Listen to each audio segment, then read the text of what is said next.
The following program is an MLWRadio.com production. Did I listen to Conrad Thompson and Bruce Pritchard's The subject was podcast, and this was sent on January 5th, 2017. Hello, Mr. Schiavone. I said, not at all.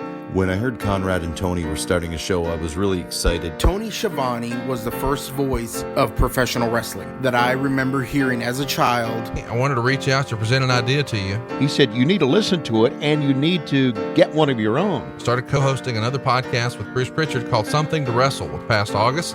And it was that following week, I get an email from Conrad laying out the entire podcast. The format of the show is unlike most other podcasts in that we don't have guests.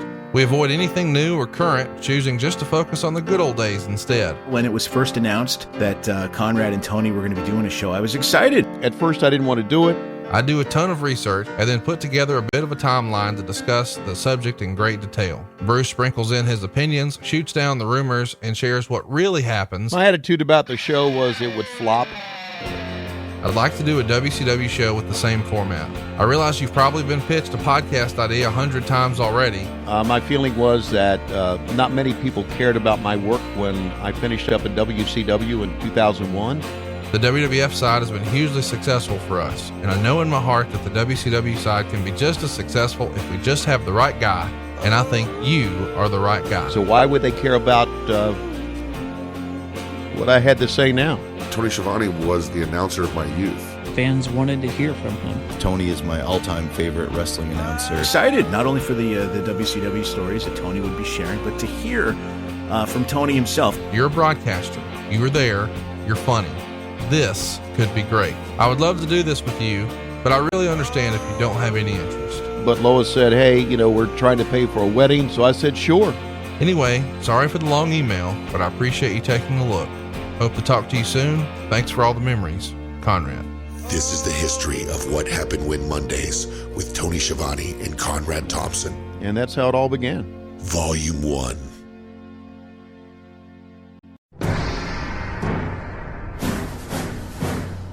Chapter 1, the early episodes. With high hopes and expectations, Conrad Thompson lets the world know of his upcoming podcast with Tony Schiavone on the January 27th, 2017 episode of Something to Wrestle With. Bruce Pritchard. Bruce, what's going on, man? How are you? I am absolutely excellent, man. It's a beautiful day. It is a beautiful day, and we're going to start this week off with a bang. We're going to do something we've never done before, Bruce, and I guess technically this doesn't make us men of our word. It makes us liars, but we're doing something we've never done before to start the show this week. Well, yeah, because Something to Wrestle with Bruce Pritchard, there are no guests needed, by God. And, well, actually, it's not really a guest, Conrad, because a guest is someone that you have to like, right? Well, I guess. I guess. So, but we're going to start off with welcoming someone to the family. Let's put it that way, because you sure as hell don't have to like your own family. Well, at least in my family, we don't. Well, they say you don't get to pick your family, but you get to pick your friends, and we've picked a great one. We're going to welcome him to the MLW radio family. It's the voice of wrestling below the Mason-Dixon line from 1983 to 2001. Tony Schiavone is now a part of the MLW radio family. What's going on, Tony? How are you? Hey, Conrad, and hey, Bruce. And I just want to say I don't like you fuckers either. Well, we're starting off on the right foot with a salty goddamn attitude. We don't tolerate that kind of language here on Something to Wrestle With. By God, you fucking asshole. I am sorry, sir. Actually, Bruce, it's great to be talking to you again. And Conrad, you were my grandmother's favorite Alabama fan. Well, I appreciate that. I know there was a lot of Alabama fans. Freaking Tide. Okay. So anyway, it's great to being on with you guys, and I'm very, very excited about all this. I really am. Well, let's tell you what's going on. If you're listening to the show here, you obviously understand the format. We go long form on one particular topic, and we empower you, the listener, to kind of pick what that topic is every single week as we stroll down memory lane from the golden era of the WWF into the Attitude Era, and then even the more modern era, ruthless aggression, everything in between. From Bruce's tenure there from 1987 to 2008, But what if you liked your wrestling a little more Southern? What if you leaned a little more towards the Mid-Atlantic era? What if you liked maybe some things WCW or Jim Crockett Promotions? Well, Tony Schiavone and I are going to put together something I think you're going to really dig. We call it What Happened When Mondays. And this is going to be every single Monday right here on the MLW Radio Network. And What Happened When is going to delve deep on all those Jim Crockett Promotion stories and World Championship Wrestling stories. And we're here to announce the debut of the show is this coming Monday. And Tony, what's our first topic this week? Well, our first topic is going to be kind of timely. It's going to be Goldberg. We'll talk about his impact on WCW, his legacy, and where we go from here. But it's obviously a hot topic with a lot of wrestling fans from, I guess, from the mid-'90s or the late '90s on and through right now, I guess. Absolutely. Hey, Tony, have you ever been cross-examined in a courtroom before by a dickhead prosecutor? I was in a deposition by a dickhead prosecutor one time. That's nothing compared to what Conrad's going to put you through. Oh my God! Oh my God! You will actually find common ground with me. we will have empathy for one another.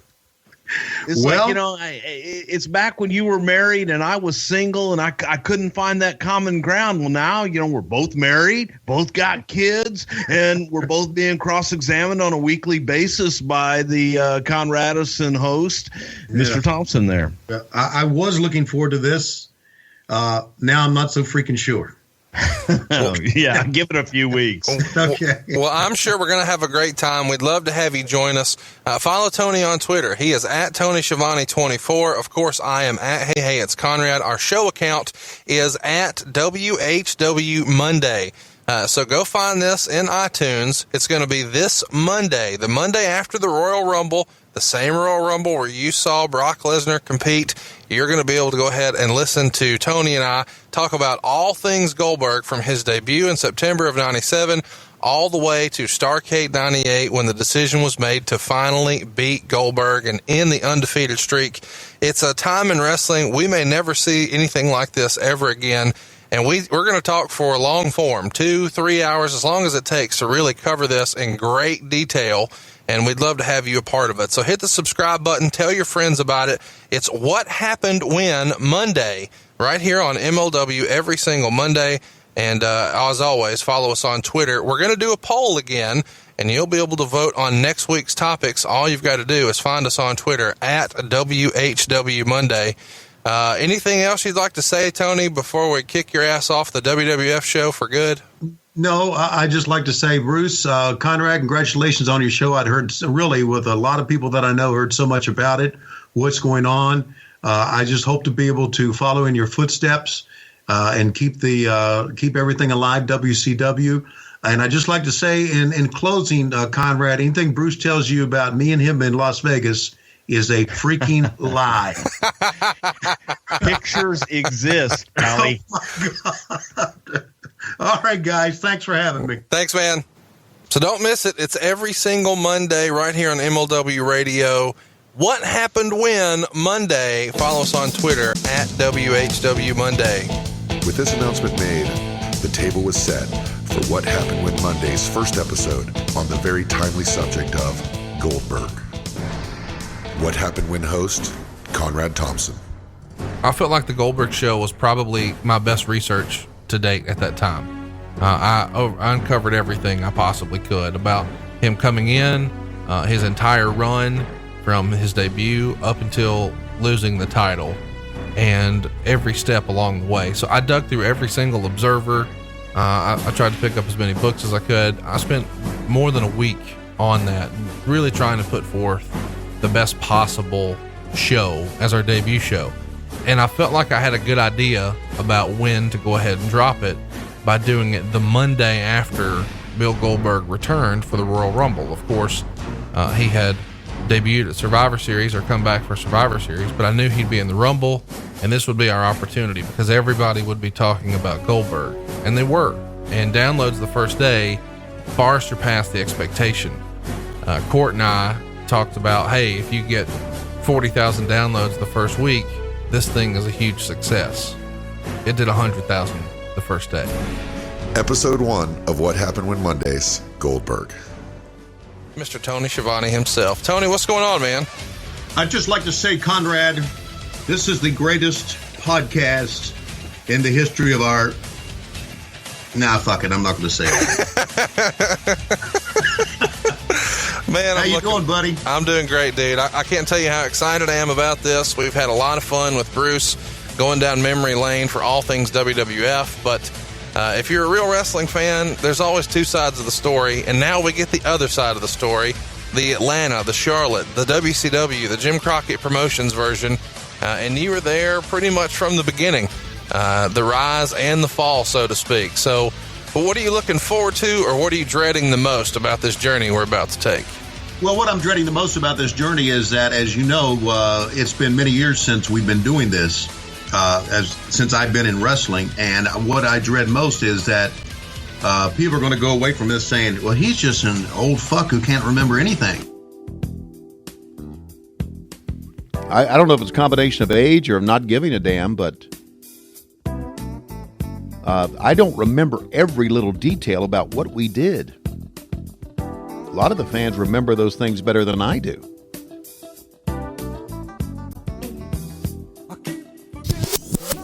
Before Goldberg gets signed to go train at the power plant, he mentioned that he was at least in preliminary negotiations with the WWF. Did you ever hear about that?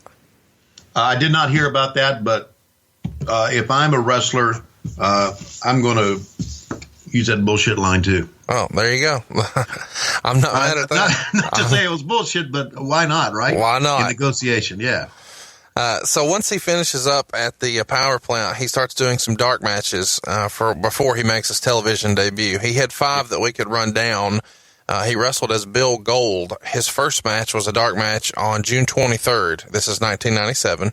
It's before Nitro, and he wrestled his power plant trainer, Sergeant Buddy Lee Parker. Then he has another dark match before a Saturday night episode.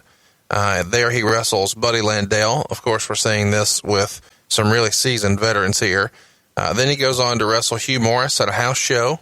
And he has another dark match against Chip Minton and then John Betcha at a house show. So on June 24th, he wrestles his final dark match at a Saturday night taping. He loses to Chad Fortune. Did you see any of these dark matches? No, I did not. I didn't watch dark matches.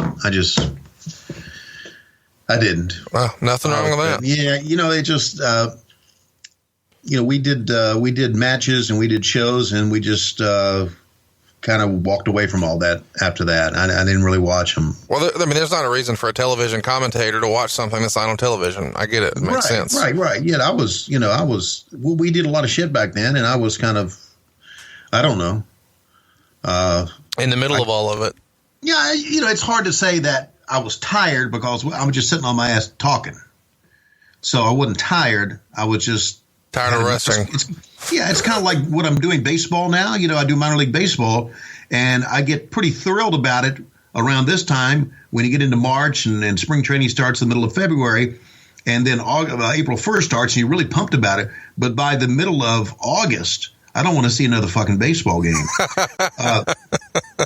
And that's kind of the way I was with dark matches. We had seen so much stuff. I mean, you live this stuff and you voice over matches, in the studio on WCW Saturday night and worldwide, and you do things live. You just, if it ain't on TV, you don't want to see it.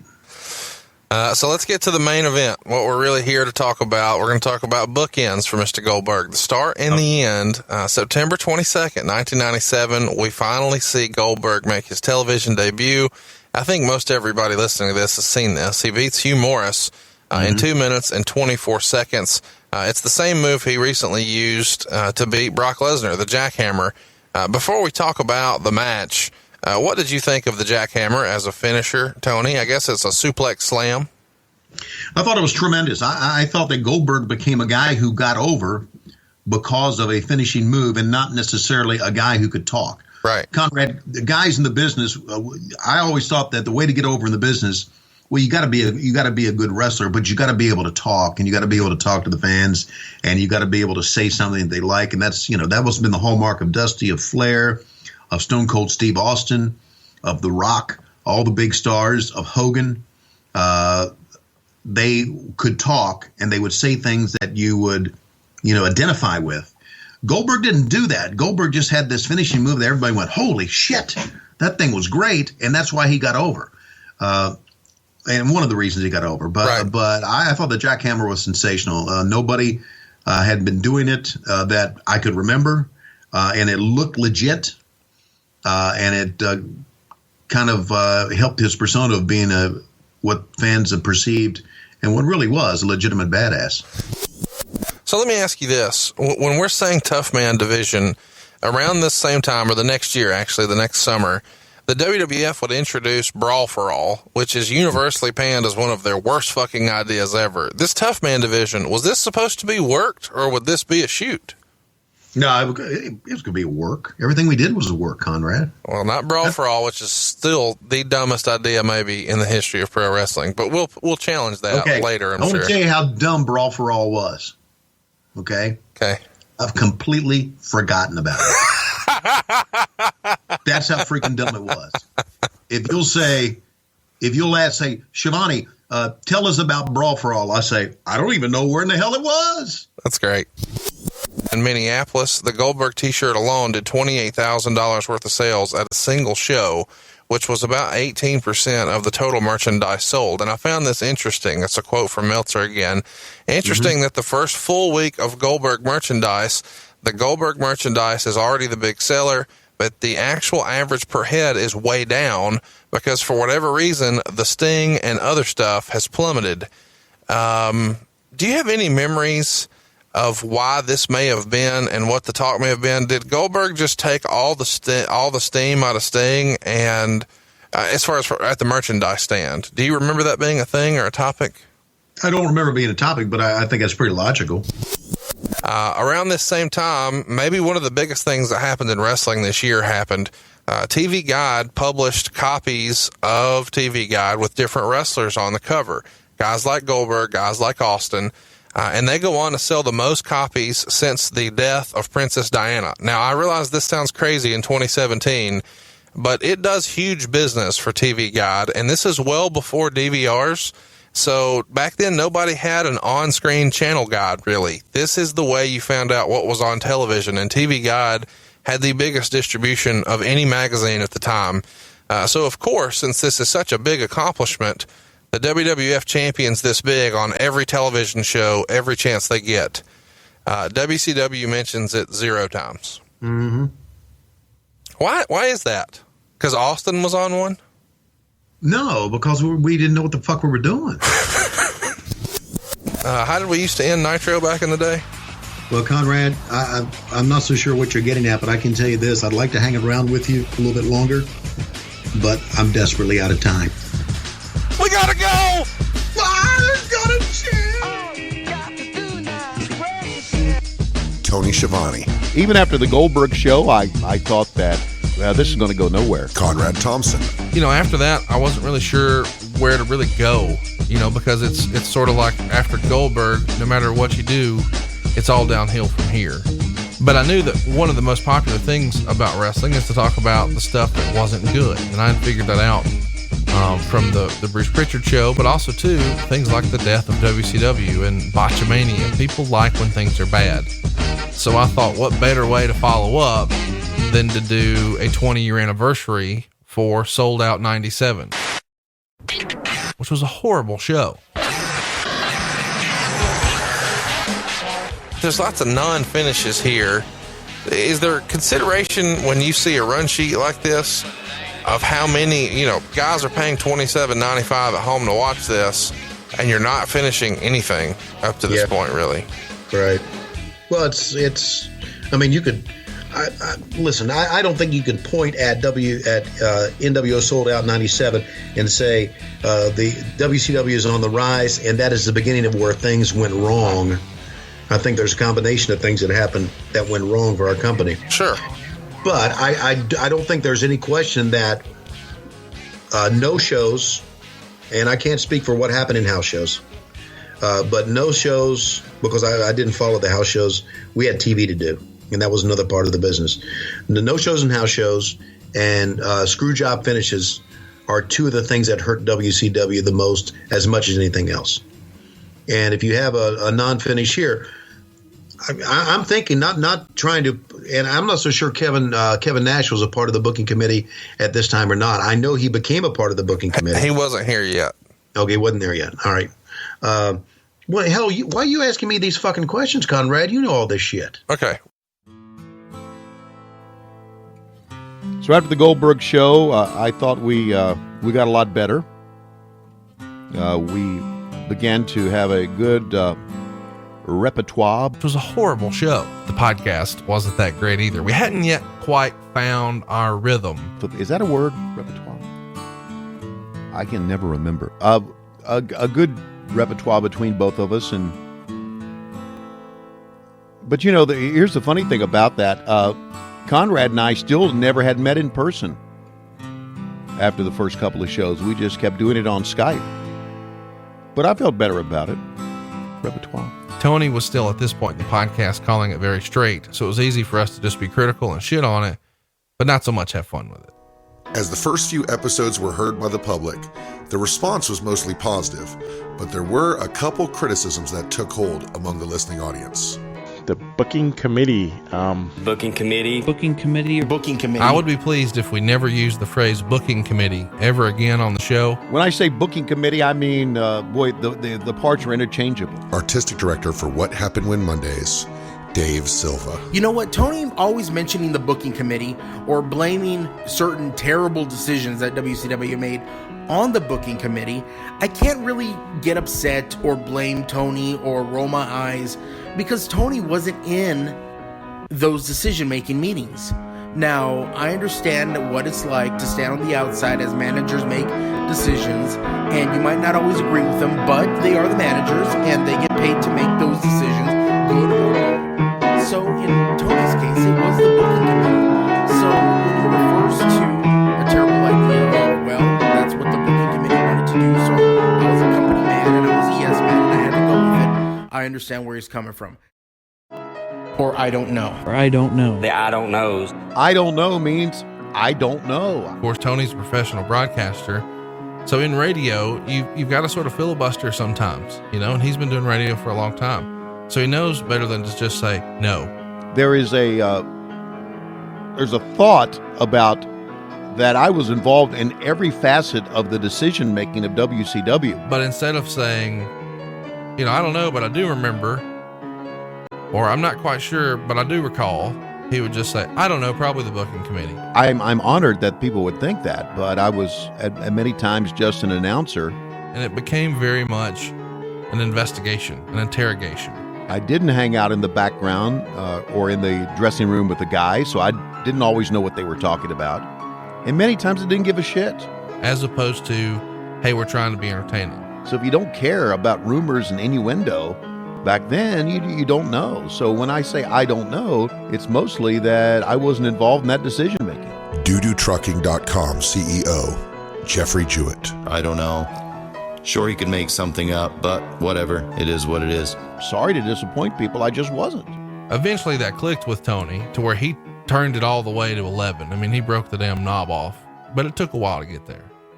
But now that I'm thinking about it, why don't we have a shirt that just says booking committee? Let me fire off an email to Pro Wrestling Tees here. As Tony got more comfortable and Conrad kept adjusting, things started to loosen up a little bit and some themes emerged. And one subject in particular seemed to break the ice for all things outrageous. The Klondike Bill thing sort of caught me by surprise. I wasn't very familiar with Klondike Bill. I'd heard the name. I knew he made the War Games cage. I knew he helped put up the rings. I was trying to remember some stories because that's kind of what's important. The stories that you remember, or in my case, forget. And I just remember that one of the first people that I met in pro wrestling. But I did not know that he was the world's most famous pervert or was about to become one of those. It totally caught me off guard. And whenever our listeners were hearing that story about parking lot panties and all the other silliness, glass bottom boat rides, I'm hearing it for the very first time. We never discussed any of that off air. And so I remembered the crazy stories that he told me. So I thought, hey, it's a podcast. It's worth it. And the response, and we get our feedback mostly on social media. Response was overwhelming because he was a lovable, funny, crazy, old, perverted guy. So that was an incredible response. Episode 5, The Great American Bash, 1988. Who made the cage? Do you remember? Yeah, that was made by Klondike Bill. Tell us about Klondike Bill. Real stories about Klondike Bill? Whatever you got. Okay. Now, I'm not going to say it to sully up the memory of a great man. I don't know shit about Klondike Bill. Was this the prop guy for you guys? He was the magician who made it all happen? Okay. Klondike could do anything. Could absolutely do anything. And he was I set up rings with him for a couple of years. Or for 1 year, let's say, while I was doing baseball, I would set up rings with Klondike. And I got to know him very well. Everybody who knew Klondike Bill absolutely loved him. Absolutely loved him. He was an icon in our business. Trained by Stu Hart. Went through the dungeon in Calgary. Mm-hmm. Born back in 31. Passed away in 2000. Yeah, while we were in Australia. Hired during the 70s by Jim Crockett to build guardrails and rings for Mid-Atlantic Championship Wrestling, and then was even an agent for World Championship Wrestling. Yeah. So there you go. Yeah. But his name, I mean, his claim to fame was not really what he did in the ring. Yeah. Yeah. He got, I don't know if I could say this word, but I'm going to say it, okay? Do you mind? Go ahead. Klondike got more pussy than anybody else. How? I have no idea. Because I don't think he discriminated. Oh, I see. Yeah. Regardless of how they looked or what size or whatever. Yeah. There's a phrase in the South. He don't call nothing. That's it. So he didn't call anything. Yeah. So there you go. He would tell us some great stories. Great stories. See, this is what people want to hear. Should I tell a story? Yeah. Yeah. Really? Yeah. All right. He was saying one time he had this girl at God bless. This is the shit right here. Somebody goes, strike my ass dead. Some lightning is going to come down here tonight and strike my ass dead. Anyway, Klondike said that one time he had this girl, he said she was just crazy and I couldn't satisfy her. Nothing I would do to satisfy her. And she was like crazy. He said, so I went to the refrigerator and I got out this Polish kielbasa. I said, you got to be kidding me. He said, no. And I took it and I ran it underneath the hot water and I got it all limbered up and everything. And he said, and I went at her with that Polish kielbasa back and forth and she still didn't get enough. And finally we just both fell asleep. I said, well, what'd you do the next morning? He said, well, I cut up the Polish kielbasa and we served it with eggs. That was Klondike Bill. Oh my gosh. That was Klondike Bill. He had all these great stories. I hate that I never got to meet this guy. Oh man. I hope you enjoy your next Polish kielbasa.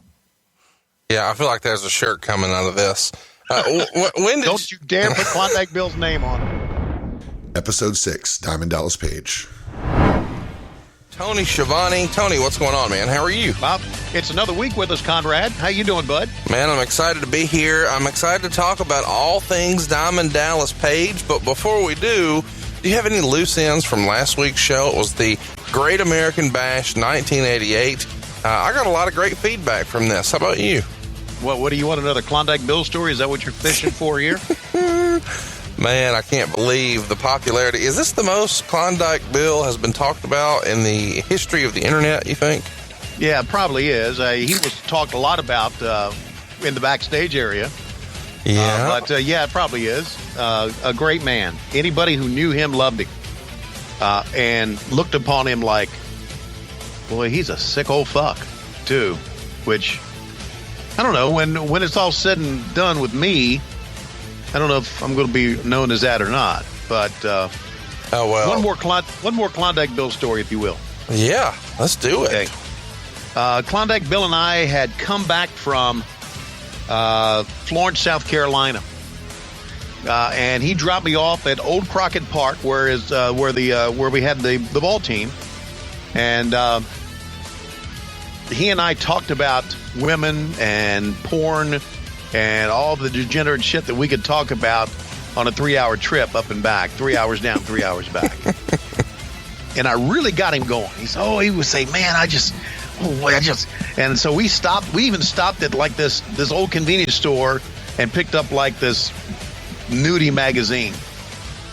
And he was driving his old pickup, and I was on the passenger side. I said, look at this, Bill. Oh, my gosh. He would look, oh, my God. He was just going crazy. So when we pulled in that night, after all that crazy talk that we had and talking about women and talking about all the degenerate things that two guys talk about on their own, we pulled up and he let me out, and there happened to be a pair of women's panties in the parking lot.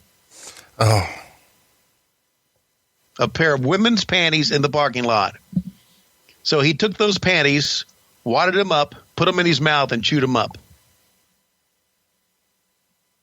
And that was Klondike Bill. Are you being real right now? What's that? This is a real fucking story. It is a story. Oh, my God. He put them in his mouth. He chewed them up. He said, nom, nom, nom. Oh, nom, nom. How about that? Oh, nom, nom. And I said, Bill, you are a sick fuck, buddy. And that's why we loved him. That was one of the things he did. I've got some more stories, but I thought I'd just piecemeal that one out. So he... Tony, the show's over. Wrap us up. Okay. That was a high point right there. Yes. It's all fucking downhill from here. Bill's got the panties in his mouth. We gotta go. It's the best. It's the best. That is the greatest story in the history of our great sport. It was a girl's panties. It could have been... Now, we're talking the mid-'80s now. A lot of Bush was in there. A lot of Bush was in there. Panties in the parking lot, like at 3 a.m., and he reached down and saw them and picked them up and put them in his mouth and chewed them up like they were gum. Could have been, I mean, who knows? So is that how you met Lois? Well, no. I met Lois outside at she was standing out in the 7-Eleven out in front under a sign that said hot to go. There you go. So thank you very much. I'll be here all the week. Try the veal, tip the waitress. That's right. I just figured out something. You're kind of a degenerate yourself. Kind of? Oh, yeah. You play the straight man here, but you are always pushing us to say this shit. Okay? Us. I love that you're lumping yourself in. Us. So don't go pointing the finger at me. Episode 7, the last WCW Monday Nitro. Was Klondike Bill at the last Nitro? I don't know. I don't think he was. If he was, what might he have said about those Nitro girls? He probably would have said, knowing Bill, he probably would have said, I don't care about seeing them naked. I just like to collect their panties after they do their routines. And probably would wear them on his head. Okay, let's get to it. I asked Bill one time, I said, Bill, what would happen? Here we go. If you were with a girl, I used to try to get him all fired up. I said, what would happen? I know I've told you this. What would happen if you were with a girl and she was completely clean, had no body odor or anything about her? He said, I'd go tell her to put some sweats on and run about 2 miles and then come back and see me. That was Klondike Bill. He liked the smell. Yeah, the dirtier, it's just, that's the way he was. He liked the bodily fluids and smell. My God. Yeah, my God is right. It's just, I don't think there's ever been a man like him ever. If there was, he was never out front about it like Bill was with his friends. Go get your Klondike shirt right now, ProWrestlingTees.com/WHW. What would you do for Klondike Bill? Thanks to Klondike Bill, the ice was broken and Tony got comfortable. And on the next few episodes, certain fun themes came up over and over again. Again, Stacy Keebler was a sweetheart of a person. She was so nice. Who's nicer, her or Deborah? See, I knew you were going to say that. Stacy had the nicest, longest legs that I'd ever seen. Her legs were long and lean. I don't know where we're going here. But I got to know the Nitro girls, Fire and Spice and all those girls, just kind of hanging out in the makeup department in the back. I would just kind of sit there and they would. Oh my God. You know, people are hearing this. People are hearing that you've been a perv since the late 90s. No, I'm not a perv. For the longest period of time, Terry Boatwright was our makeup girl. And Terry and I were good friends. Terry Boatwright, her stage name was Marlena, Goldust's wife. Goldust, and that was Runnels. a shooting. She was Goldust's wife. Yeah. And so I would sit back in the makeup room and talk to the makeup artists back then because, you know, we had a lot of time on our hands. And the Nitro girls would come back and get their makeup on, and I would just kind of sit back there and talk to them, and I would have my makeup put on. Don't look at me like that.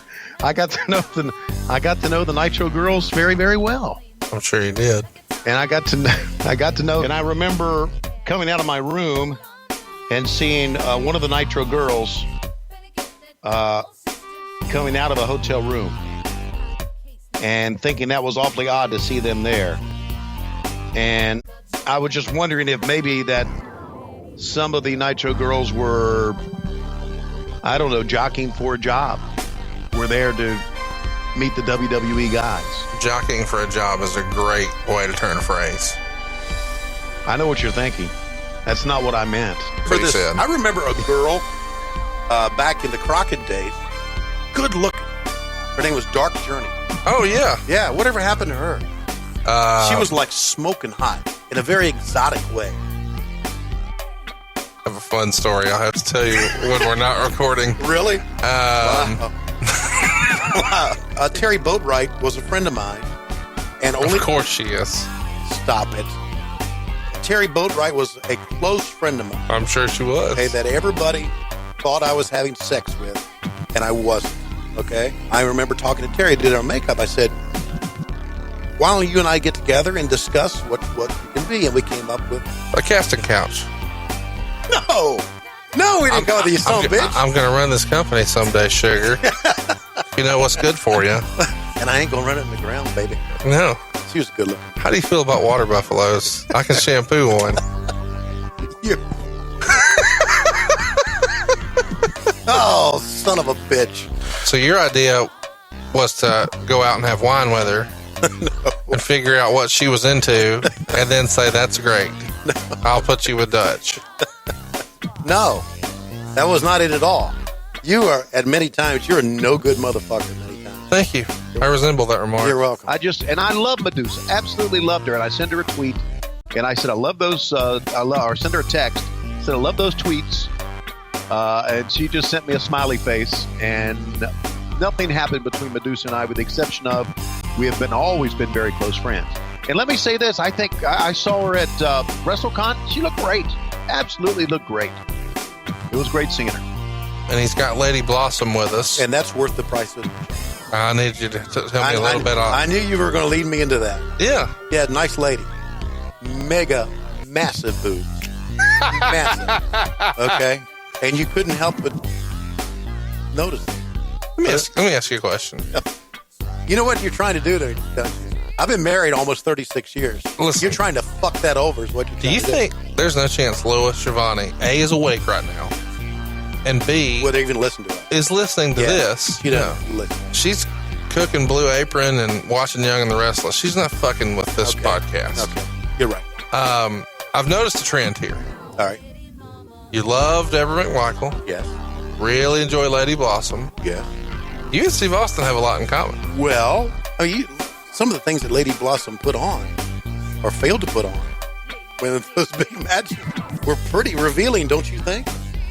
I don't have a comment. Okay. What are they doing? What's the Divas doing now in WWE? What are they? One of them is Ric Flair's daughter. What's that? One of them is Ric Flair's daughter. Well, I understand one of them is Ric Flair's daughter, but a lot of them are just very voluptuous women, would you say? I'm sure they're all very nice ladies. Well, of course they are. I love Medusa. Medusa and I have been longtime friends. Medusa and I, when we were on the road, we went to dinner together, went to movies together, hung out. And it goes back. I see. That got your eyebrows up in the air, didn't it? We were just very good friends. And it's like I told you in an earlier segment, I've always been friends with females. And it's not that I was trying to hit on girls. And it's not a Tony Schiavone is a gay thing, which you're trying to also present out there with this Tom Zink stuff. And, you know, Tom Zink was a good-looking guy, right? Sure. Well, I mean, I guess, yeah, sure. Yeah, I mean, if you had a crush on a guy, wouldn't Tom Zink be a guy you'd have a crush on? Okay, I don't know what we're going to cover on the actual card, but Tommy Rich is tagging with Ricky Morton on the show. How come we're moving on to something else? Well,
Nice-looking man. You just said that about Eric Bischoff 20 minutes ago. Right. So, there was a sign in the crowd that they shoot here that says, the number one stud is Z-Man.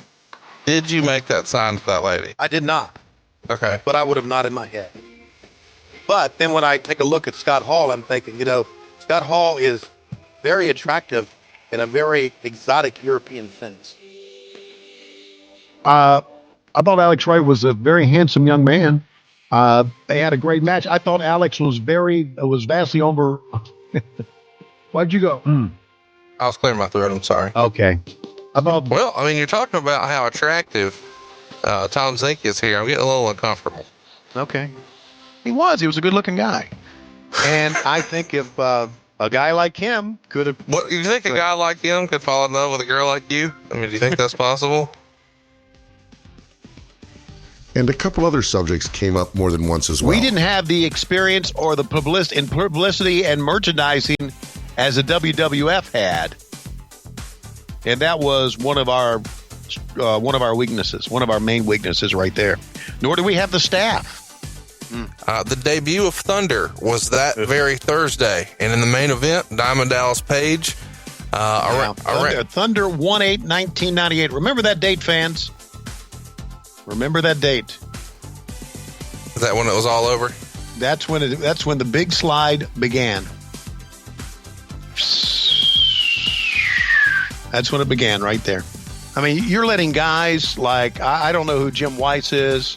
I'm not so sure where Brad Siegel falls in all this, although Brad was good to me.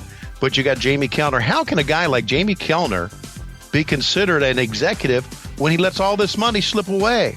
When he did not have enough vision to know where the TV business would be in all these years down the road. Just blows me away. I mean, forget about closing WCW. Talk about how much money the library is worth. How much money the library is worth. So let's run through this. Vince has said that Siegel asked when he asked Siegel to simulcast, he was really surprised that Siegel agreed to it so easily. Was that shocking to you that the simulcast was approved? No, not at all. Again, Vince was in a war against dumb fucks. Yeah. Okay, and there's just another dumb fuck right there saying, yeah, go ahead. Triple H gets credit for that idea, and of course Vince pushed the envelope. Showed up in Fayetteville, North Carolina. And I drove down from Atlanta to Fayetteville, North Carolina to talk to Kevin Dunn face to face. And Kevin said, how old are you now? I said, well, I was 40-something back and then. And he said, okay, you're not as old as I thought you were. He said, I'll call you. And he never called me. And first of all, called Vince's office and was told I needed to contact Kevin Dunn, which I tried to. And Kevin Dunn's secretary at that time was a girl named Sue. And she said, Kevin's going to call you back. He never did. And I would call again. He never did. And I would call again. And he never did. To the point to where I'm thinking, I'm getting the message here. So I contacted Triple H. I contacted Vince's office and told them I'd like you to consider me a producer of the WWE Network, because that's what I want to do. I want to go through all that old footage, build television shows, come up with ideas about new television shows and new ideas of how we can do things. I said, I want to work for the network. I want to build shows. He said, well, we certainly are looking for people to do that. And then he said, I'll call you. And he's never called me since. Triple H became obviously one of the great stars of all time. And he was smart enough to marry into the McMahon family. Not a bad move, my friend. Tremendous move, absolutely. I mean, and he had his picture at the White House with the president recently, right? But you remembered, or at least in your perspective, he was a good dude. Oh my God! I remember we were at center stage and it was early, and he was sitting up in one of the seats and he was talking to Pinter, and Pinter said, come up here, I want you to meet him. And I went up there and sat with he and Pinter. We had a great conversation, and I remember thinking, this is a hell of a guy. This guy is not only a nice guy, but he's really sharp about the business, and he was really a personable guy. So I knew he had a lot on the ball, and I enjoyed talking to him a lot. He didn't return my phone call last year, but I enjoyed talking to him a lot. Who would? I mean, who would? Yeah. Well, you would, motherfucker, wouldn't you? If I call you? Oh, of course. Well, there you go. But I mean, I know when you call me, you're not going to be begging for a job. I mean, I wasn't begging. All right. I was begging for a job, but it wasn't an announcing job. I want to make that clear, okay? I was begging for a job. And you know why I don't need an announcing job anymore? Why is that, Tony? Because I got this fucking podcast. Roll Tide. Because I got you, son of a bitch, okay? WCW planted the name of Steve Keirn in the dirt sheets. Well, I mean, that's certainly what the Torch would have you believe. Oh, yeah. Well, there you go. That I probably would have been less criticized by Dave Meltzer had I called him after every fucking event like a lot of guys did. Oh. It's true. It's absolutely true. Mark Madden, later on in the years, even told me, Mark Madden said, it's probably true that if you call Dave and talk to him, he won't be as shitty towards you. And I said, well, let's hear for journalism. So that's my response to that. And I did call Dave twice throughout my years. And what'd you call him for? Well, one time I was drunk. I don't know why I ended up calling him. Second time I called him was when I left WWF and came back to WCW. I did not, in the dirt sheets, want some sort of bullshit rumor floating out there. So I called Dave and said, Dave, I'm leaving, and here's why. And he put it in there exactly as I told him, in fairness to him. I'm just curious, why does one drunk dial Dave Meltzer? I don't know. I was so drunk I couldn't even tell you. I don't even know how I got the number. But I knew I was drunk. Did you ever hear what you talked about with him? Because clearly you don't remember. I don't remember. No, I don't remember. Twice I called him. It's amazing. Yeah. Maybe whatever you said. I should have called him more times, right? Well, I'm just wondering if what you said when you were drunk is what pissed him off so bad. And so then he just shit on your commentary for the rest of your career. No. He wouldn't have been like, look, it's human nature. It's human nature. If you're friendly with a guy, he's going to be a little bit more fair to you when he writes or when he talks about you. I understand that. But I didn't like to play that game. I really, there was a part of me back then because of growing up in it and loving it and being a fan of it and being told by Jimmy Crockett, what you see here stays here. There was a part of me that resented all the dirt sheets and resented them trying to expose the business. I thought they were exposing the business. There was a lot of people that really didn't look at it. They looked at it like Dave Meltzer could help their career. Right. We sometimes take what fans write to the torch and say is the gospel. Well, he says I'm saying bullshit to some of that. Okay, I got you, Bruce. You are now about to witness the strength of street knowledge. Fuck Dave Meltzer. Because I would never call through magic. Just stick my nose up his ass. Fuck Dave Meltzer. And I will step out and you can do the commentary. Fuck Dave Meltzer. Real jack-off named Steve Beverly. I don't even know what happened to him. Fuck Dave Meltzer. Because I didn't do enough of the Japanese-style wrestling that Dave Meltzer whacks off to.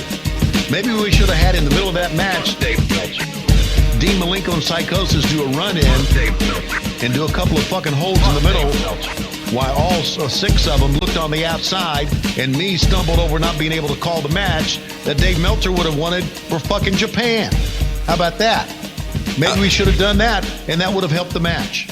Or maybe we would have Malenko and Psychosis wait until fucking Ultimate Dragon came running in with Rey Mysterio without the mask so we could see him looking handsome, and they do a couple of fucking high spots, then fucking leave. Then Meltzer could jack off for a couple of minutes, and we could get back to the 6 guys in the ring having their match, which had a fucking good finish, by the way. Fuck Dave Meltzer.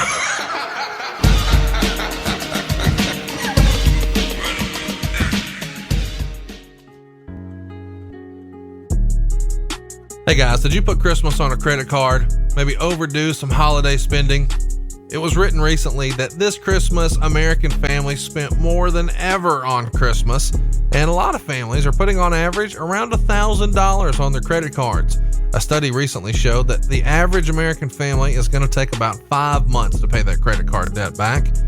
But SaveWithBruce.com is here to make life a little easier. We're going to get you a better mortgage. We're talking a better interest rate and show you how to pay your house off faster, but best of all, a cheaper monthly payment. We're also going to help you knock out all of your credit card debt. Don't payments and don't wait and make a resolution to save money. Do it with a couple of clicks right now. Get rid of all your credit card debt, and you don't need perfect credit or money out of your pocket to do this. 10 minutes is all it takes to get all the information you need about how to get a cheaper monthly payment and skip your next 2 house payments. If you haven't already, you don't have to make your January or your February payment. You're done until March 1st. So let's recap. Skip a couple of payments, get a cheaper monthly payment, and get rid of all your credit card debt. It sounds too good to be true, but we can do it for you right now. Go to SaveWithBruce.com. That's SaveWithBruce.com, NMLS number 65084, Equal Housing Lender.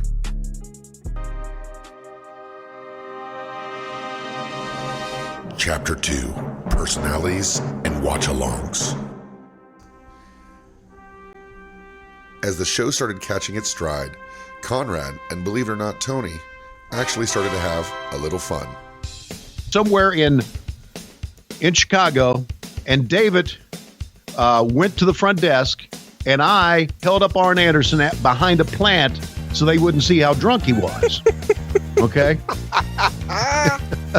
That's phenomenal. So David and I took him, got him, staggered him, drug him to the elevator, went upstairs to his room. This is like Weekend at Bernie's right now. Yes, exactly. Yeah, exactly. Yeah. We have the enforcer who right now is a dead body.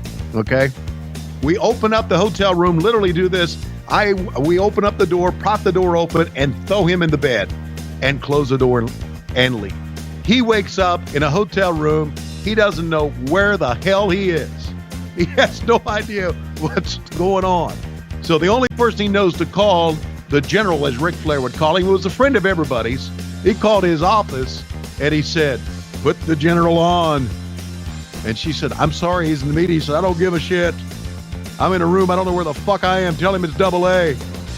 There's my Weekend at Bernie's Arn Anderson store. That's going to be hard to beat. If you have not seen a vertebreaker, I encourage you to throw it in your Google machine. It's a move that you probably need to see to believe.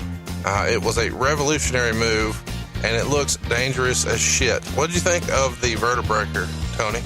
It looks dangerous as shit. From episode 1, sounds a lot happier, a whole lot more content. The Wizard was Kevin Sullivan. Yeah. We just talked a little bit about him earlier, that he's one of the great booking minds ever. Did he have the monkey with him? No, he'd already killed the monkey by this point. We'll talk about that in another show. The monkey. Reels, the fucking reels. Oh, God. He didn't kill the monkey the same way that Tom Zink was. Tom Zink was killing the monkey right here at 91. The monkey almost killed himself that first time. Monkey suicide. Oh, God damn. Oh, I'm gonna fucking Tony's attitude is changing towards the industry. I've been diagnosed ADD, adult ADD, and he put me on this drug called Silence. And I would be so focused on these shows, but I could tell I was on speed that night because I was hyped up, buddy. This is like an after-school special right now. I was not ready for, a drug PSA here. Tony's excited about wrestling in general. And I guess this is Kevin Nash trying to play Sting here. What the fuck is this? If they tell me it's the real Sting, and I got to say it's the real Sting, I got to say it's the real Sting. I mean, there was a part of me that wanted to say, that can't be the fucking Sting, guys, but I'm going with it. I'm going with it. You go with it too. Come on with me. Let's all go. What the fuck was going through my mind during the entire time there. He seems like he's much more comfortable. Of a Medusa on the pole match. It's Klondike Bill and Conrad Thompson going at it in the center of the ring. Woo, there's a belly bump.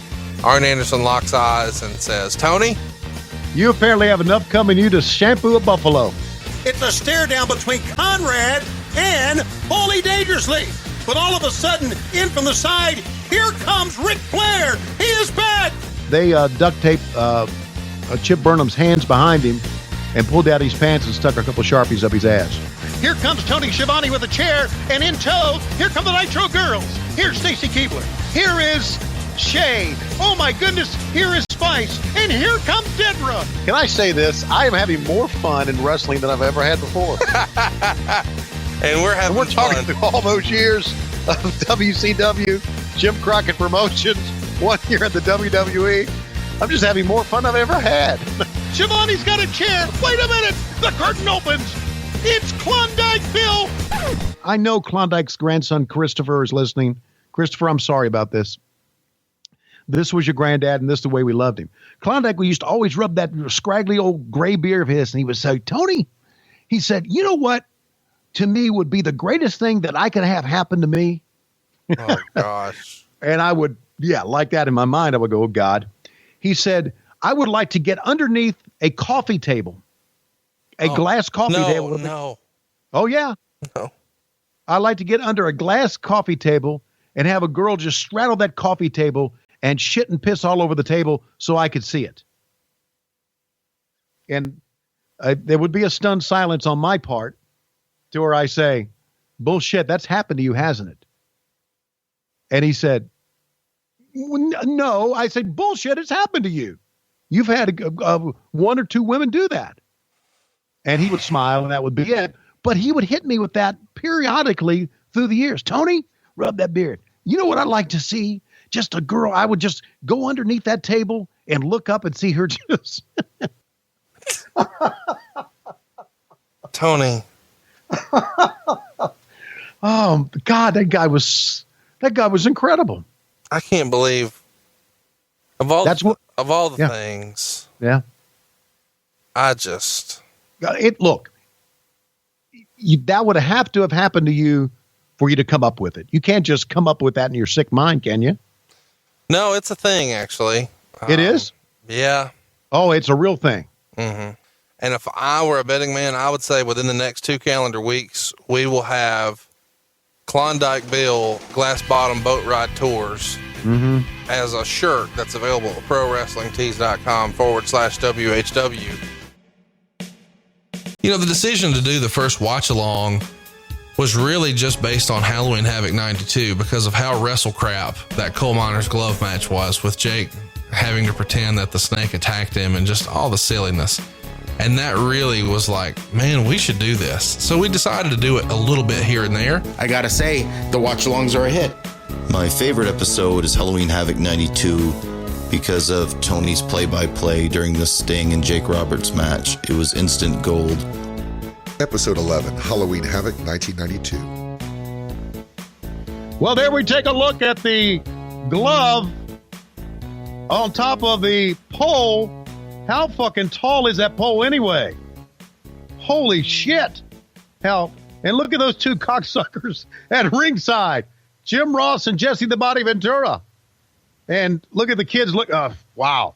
What a great match this is going to be, Conrad. I'm so glad you could set your fat ass down here with me and call this action, because we are getting ready to go with this coal miner's glove match. Now, let's let everybody know the rules once again. You got to go up the pole. Good fucking luck on that. You got to grab the glove, and then you can use the glove to win the match. As you can see, the match has, or the pole, the glove has something around it. And I guess that's to break the coal up. I guess people from West Virginia would know that. I don't know that. That pole's got to be 20 foot in the air.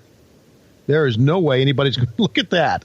There's no way anybody's going to get up that goddamn pole. Ooh, Jake the Snake Roberts has made his way in from Stone Mountain, Georgia. Man, look how pissed he looks.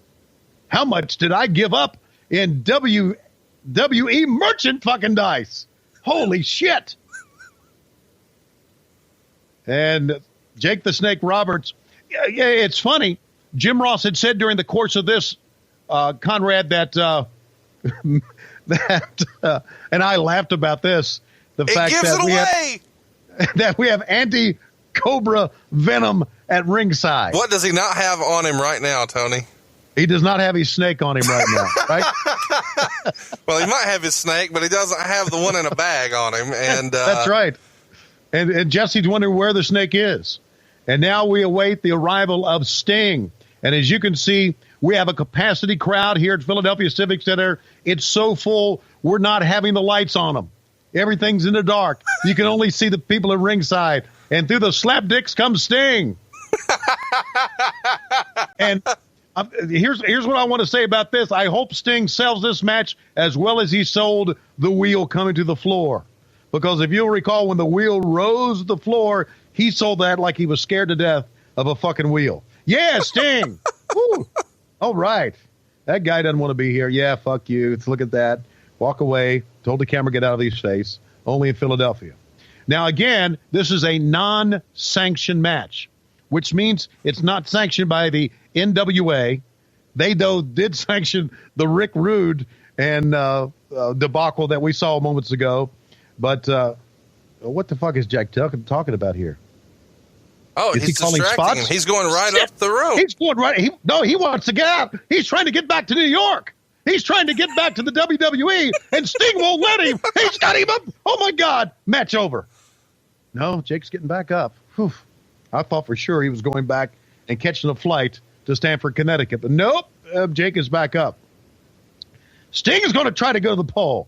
Can you believe how big this pole is? Klondike Bill, by the way, constructed this pole.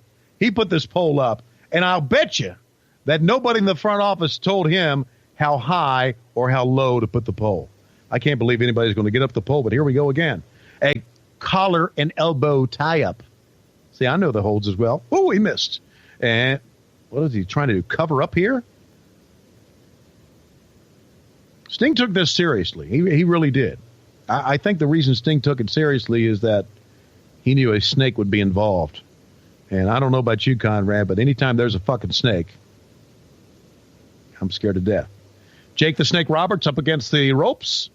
A whip in. Sting with a right hand, and down goes Jake. Boy, Jake had the look, man.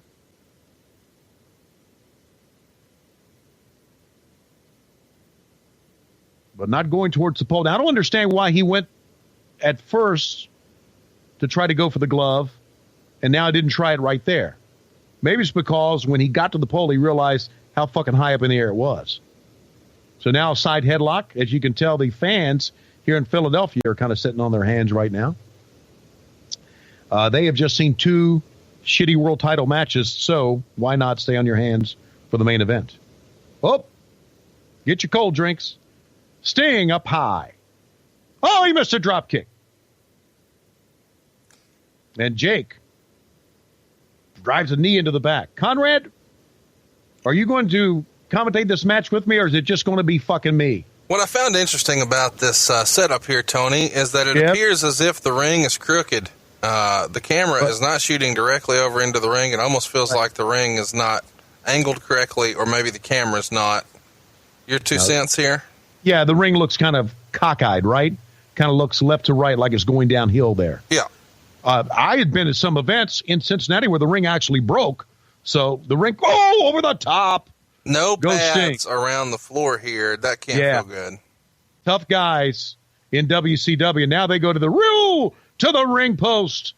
And Jake the Snake is selling the arm now. Going to the pole? No, he comes back through. I think Sting got lost there, don't you? Oh, and he pulls Jake again to the ring post one more time. Well, Jake's going to have to sell this the rest of the match as he hits that ring post. And now Sting should have a free shot here to get the glove, don't you think? Well, here comes Jake back in. Sting way up top, reaching for it. He grabs him by the ass. He's got him. Oh, and he drops him down again. No coal miner's glove yet. A pickup. Belly to back suplex. God, I forgot how shitty these matches were to call. Hypothetically speaking, Tony, who would be your favorite 2 performers to see in a pole match, climb a pole like this? And why is it Medusa and Deborah? Just because I love Medusa and Deborah. And I know what you're trying to make me an old horny motherfucker, but you're wrong. And they pull on the arm again. Sting working the arm. This is one of the things I liked about Jake the Snake. He had the great look, great talk, but the guy could sell as well. And I know what you're saying out there.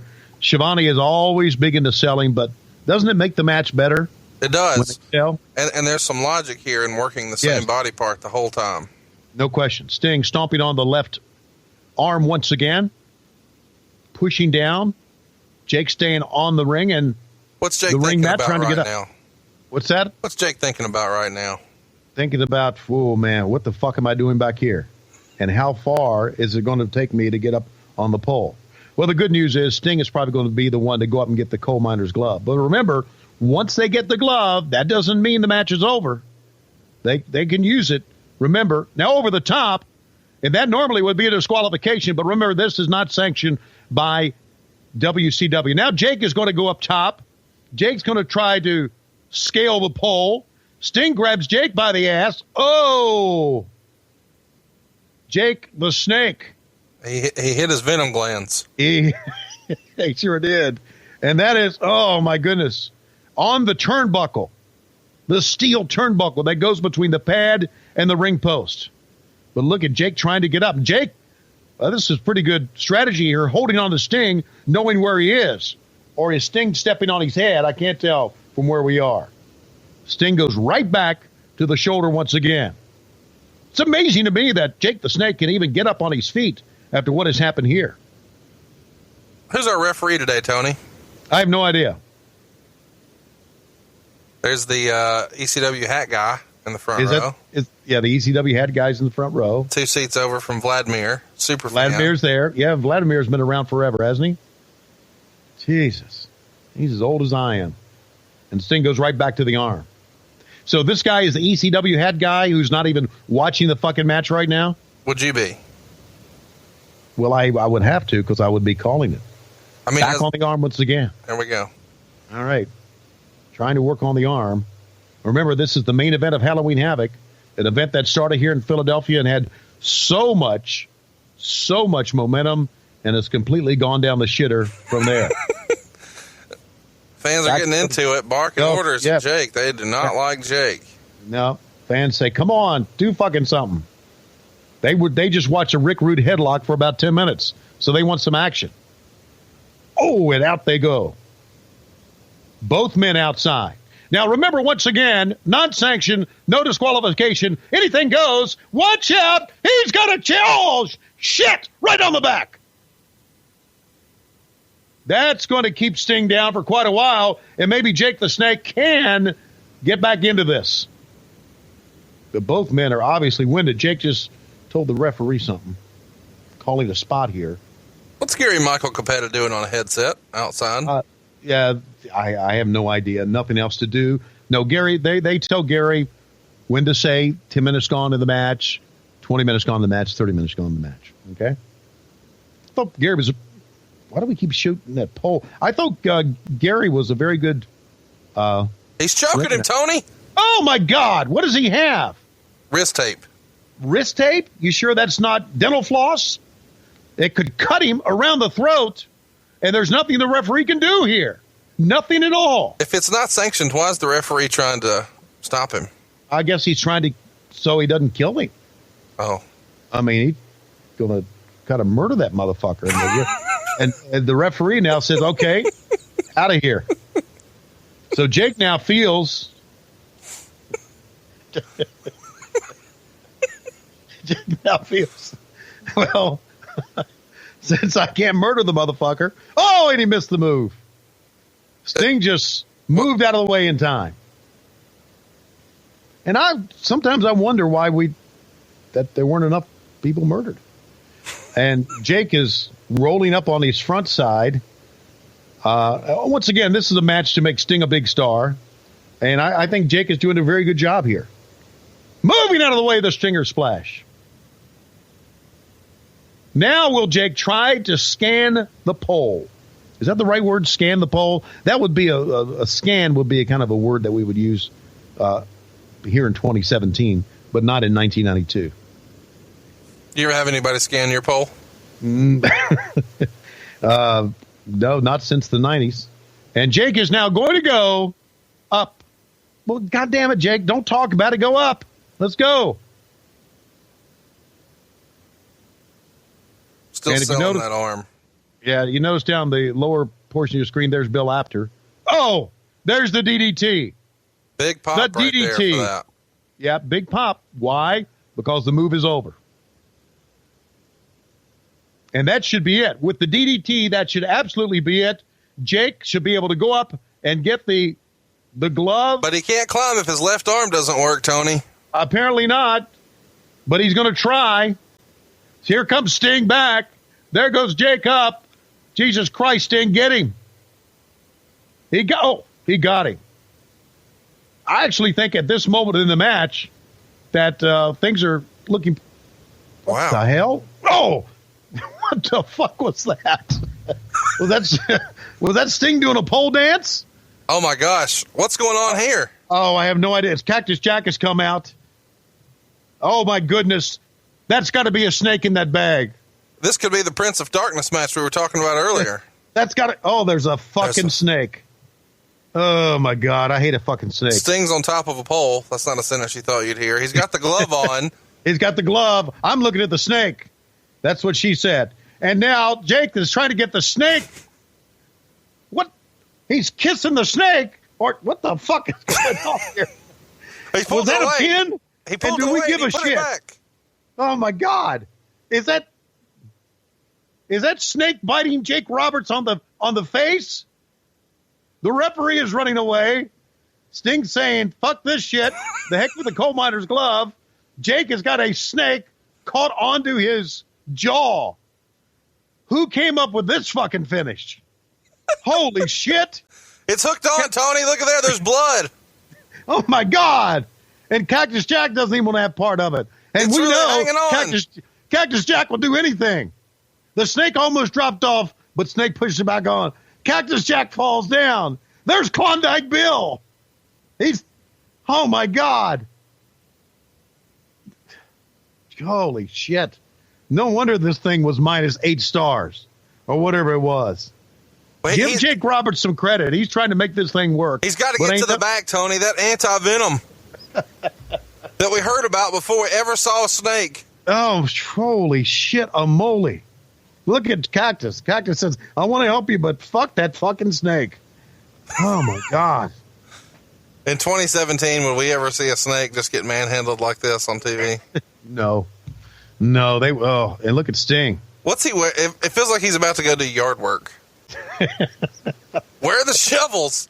I mean, that's what you wear when you shovel something, and he just buried WCW. Exactly. So here we got the end of a pay-per-view, Halloween Havoc. You always should go out with the fans feeling good about it, right? About the pay-per-view. So let's go to these two fuckers to talk about it, and then we'll go to me with Bruno Sammartino to say something. Fuck all. And here we go. All right, let's go to Schiavone, because Schiavone isn't worth a fuck. Okay, there you go. Bruno Sammartino. Bruno, I got a question for you. What the fuck am I been doing on this pay-per-view? I don't know, Tony. From one whop to the other, I have no fucking idea. Bruno, good to talk to you. I hope you got a big payday out of this. This fucking event sucked. Wouldn't you agree? Absolutely. I would fucking agree. All right. In 2017, years from now, we'll still say it sucked. Let's go back to the ringside area. I think the decision was reached on doing the watch-along shows. It kind of evolved. The reaction to the Jake and Sting Halloween Havoc match was tremendous, and a lot of that we have to credit with Chris McDonald, because he patched up our audio and the actual video and put together a tremendous clip that we'll make sure we upload over at facebook.com/WHW Monday, because that really, seeing it put together, is when I thought, man, we got something. If people see this as like a commercial for the podcast, this thing can catch fire. Video genius and good friend of the show, Chris McDonald. With Tony watching the product, you get more insight into it. Kind of jogs the memory for Tony, I think. And when Tony hits his stride, getting into character, using impressions, I think that's great. That's a real treat. Plus, they make for great videos. Episode 12, Halloween Havoc, 1993. So here we are. Halloween Havoc, 1993. Marcus Bagwell, Too Cold Scorpio against the Nasty Boys. And one of my favorites of all time, Missy Hyatt. I thought Lord have mercy. I thought Missy does a great job of playing a scuzzy old nasty girl here. Don't you, Conrad? I love the way she is portrayed here. And you guys clarify that she is actually, in fact, an escort for the Nasty Boys. How about that? We might as well have called her a whore, which would have been a bad thing for us to say. Jesse Ventura even says she looks like she'd be right at home at an escort service. Yes, she does. I like the gimmick. Love the Nasty Boys. And we talked about earlier that the Nasty Boys had a great match at a Halloween Havoc a few years earlier against the Steiners. Not so sure they're going to have the same match here. And here comes a very handsome Marcus Alexander Bagwell and Too Cold Scorpio. I wonder what happened to Too Cold Scorpio after this. And Marcus Bagwell looks good, man. Nice looking young man. Oh, shit. Go ahead. Say something about that. What would Jim Barnett think of Marcus Alexander Bagwell? I think he loved him. Oh. I think he absolutely loved him. Marcus from Marietta, Sprayberry High School, so I've known Marcus for quite a while. What I find interesting here, Tony, is on one side we've got Missy Hyatt, who is a kayfabe escort, and on the other side we've got Marcus Alexander Bagwell, who is a shoot escort. I did not know that. Yeah, it's a thing. And Too Cold Scorpio and he have heat now. Apparently they did a series of shoot interviews against each other in the more recent years about how they both hated with working with one another. Tag team match. Marcus Bagwell and Too Cold Scorpio going at it with Teddy Long, their manager. I found it odd that Teddy didn't even get announced here by Michael Buffer. Yeah, once again, because of how fucked up WCW is. All right, tag team now. And, you saw this one coming. From the get-go, here they go. Sending both men in and sending both men down. Somebody get Missy off the fucking apron of the ring. Holy shit. But we're going to find out that Missy's on the apron of the ring for a reason, because she's going to get a little part of Marcus Bagwell. Yeah, ooh. Ooh. Ooh. Ooh. Ooh. Missy, I understand, was a good kisser. Which one of the 3 dozen boys in the locker room told you that? Okay. What's going through Brian Knobbs' head right now in real life? In real life, I need a fucking drink. And now the tag, but the referee didn't see it. Absolutely not. And the Nasty Boys, this is some just great tag team work. Great job by Bagwell. And then Bagwell still sells, face first, doing a great job. He's doing his very best Ricky Morton right here. Absolutely. Look at this. Look how he, on his knees, makes the tag. Great hot tag. And here comes the babyface Fresh. And he completely fucking missed that as well. Jesus. And missed another drop kick. Holy shit. A series of missed moves. And oh, shit. Try something else, Scorpio. Those things are not fucking working, buddy. Into the corner. That's not a bad one. And now Scorpio's going up top. Moonsault. Oh, I always want to say it like that. Here we go. Here we go. Okay. All 4 men in the ring and Missy's ass in the camera. Teddy pulling, looking, trying to look up her dress. She's trying to kick him in the dick. And we've got people fighting on either side. We got Teddy pulling on Missy. Missy's boobs getting ready to fall out. Meanwhile, in the corner of Bigfoot. And here comes Scorpio with his, there goes Missy. Here comes Scorpio with his big finish. His big, oh my goodness. Landed on his knees, but it still looked damn good. But the boot in the head. Referee turns around. Oh my goodness. And a short-lived tag team championship for Too Cold Scorpio and Marcus Alexander Bagwell. And the Nasty Boys reign once again. Pretty good. Oh, Missy is down. Let's pick her up. Gently now, boys. Okay, I'm sure she's been in that position before. And she'll be helped out. Do you think the Nasty Boys, the World Tag Team Champs, a very skinny Doug Dillinger, who's become a fat ass since then, helps them off. And we have new World Tag Team Champs. Going to take a look at the replay again. Let's go to Conrad. Conrad. We almost get the upskirt that Klondike Bill and Tony Schiavone were looking for. Missy takes a hard bump. Scorpio goes up top. He's top heavy, as you know. 450 splash. He's probably done that with Colonel Robert Parker. But in from behind, the boot to the head. Jerry Sags.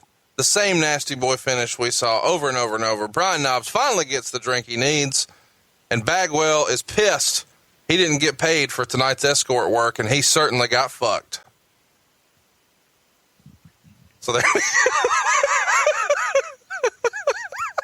I certainly got fucked. I got Tony Schiavone on that one. Episode 13, Bash at the Beach, 1994. Sting in the ring here on WCW Saturday night. He's got the Scorpion Deathlock on the Nature Boy, Ric Flair. It's over. No, apparently it's not fucking over. Wait a minute. We're waiting on an angle. We are. Who the fuck? What the hell? Oh my goodness! It's a fan in the ring. It's a fan in the. It's an ugly ass fan in the ring. And raking Sting across the yards. Here comes Hulk Hogan. How did that sound? Was that exciting? Here comes Hulk Hogan. He's got the fan up in the air. You know what I was thinking right at this time? Really? Okay, if this is a fan, where the fuck is security? Where the fuck? Uh-oh. Hulk Hogan is pointing at the fan. That is what. Oh, who the hell is that? It is, hi, Mr. Ass, sensational, sensuous, whatever you want to call her, Sherry. And Hulk Hogan tears off the shirt to get the Sherry, and Ric Flair comes from behind. Holy shit. You know, Sherry had, for a girl, had a lot of balls. I have to give her that. May she rest in peace. And Flair now working on the leg of Hulk Hogan. Sting selling the eyes, and Mr. T comes in. How much do you think this spot cost us? Mr. T coming in, and Flair and Sherry leave the building. Absolutely. I always thought that Lois maybe should do a run-in like this. Say that again? How motivated are you for this match right now? Well, not much. With the exception of I always have a lot of great things to say about Steve Regal. Lord Steven Regal, anytime he wrestles, I'm pretty excited about it. But would you look at the fucking glitter? Holy shit. Did we overdo the glitter in this or what? I mean, this feels like it is Friday night at the strip club, the amount of glitter that's right there. What's going on right now, Tony? Right now, Johnny B. Bad grabbed his Johnson, and he's going to go around, see which side wants the glitter. And this is kind of got a little sexual overtones here, don't you think? When I watched this week, I didn't think that at all. See, he grabs it and he holds it right there. Notice where he holds it? He holds the glitter gun kind of right there. So talk to me about what he's doing with the shaft here. Okay. He's got the shaft in his right hand. Okay. He wanted to make sure that you're sucker me into this. Want to make sure that the shaft is up, and now it's up, and see, and he's holding it kind of right there. What would Klondike Bill think about Johnny B. Bad going to different corners and shooting his gun off at the crowd, covering him in his spray? He would think it'd be great. He'd think it'd be awesome. I wish I could do that at the age I am right now. That's what Bill would say. He would be all for that. And now, so much for the fucking glitter. Let's bring in the man himself, Lord Steven Regal and Sir William. You know what? I always liked Bill Dundee, even though he was a little sawed-off fucking runt. I really did. He was a good guy.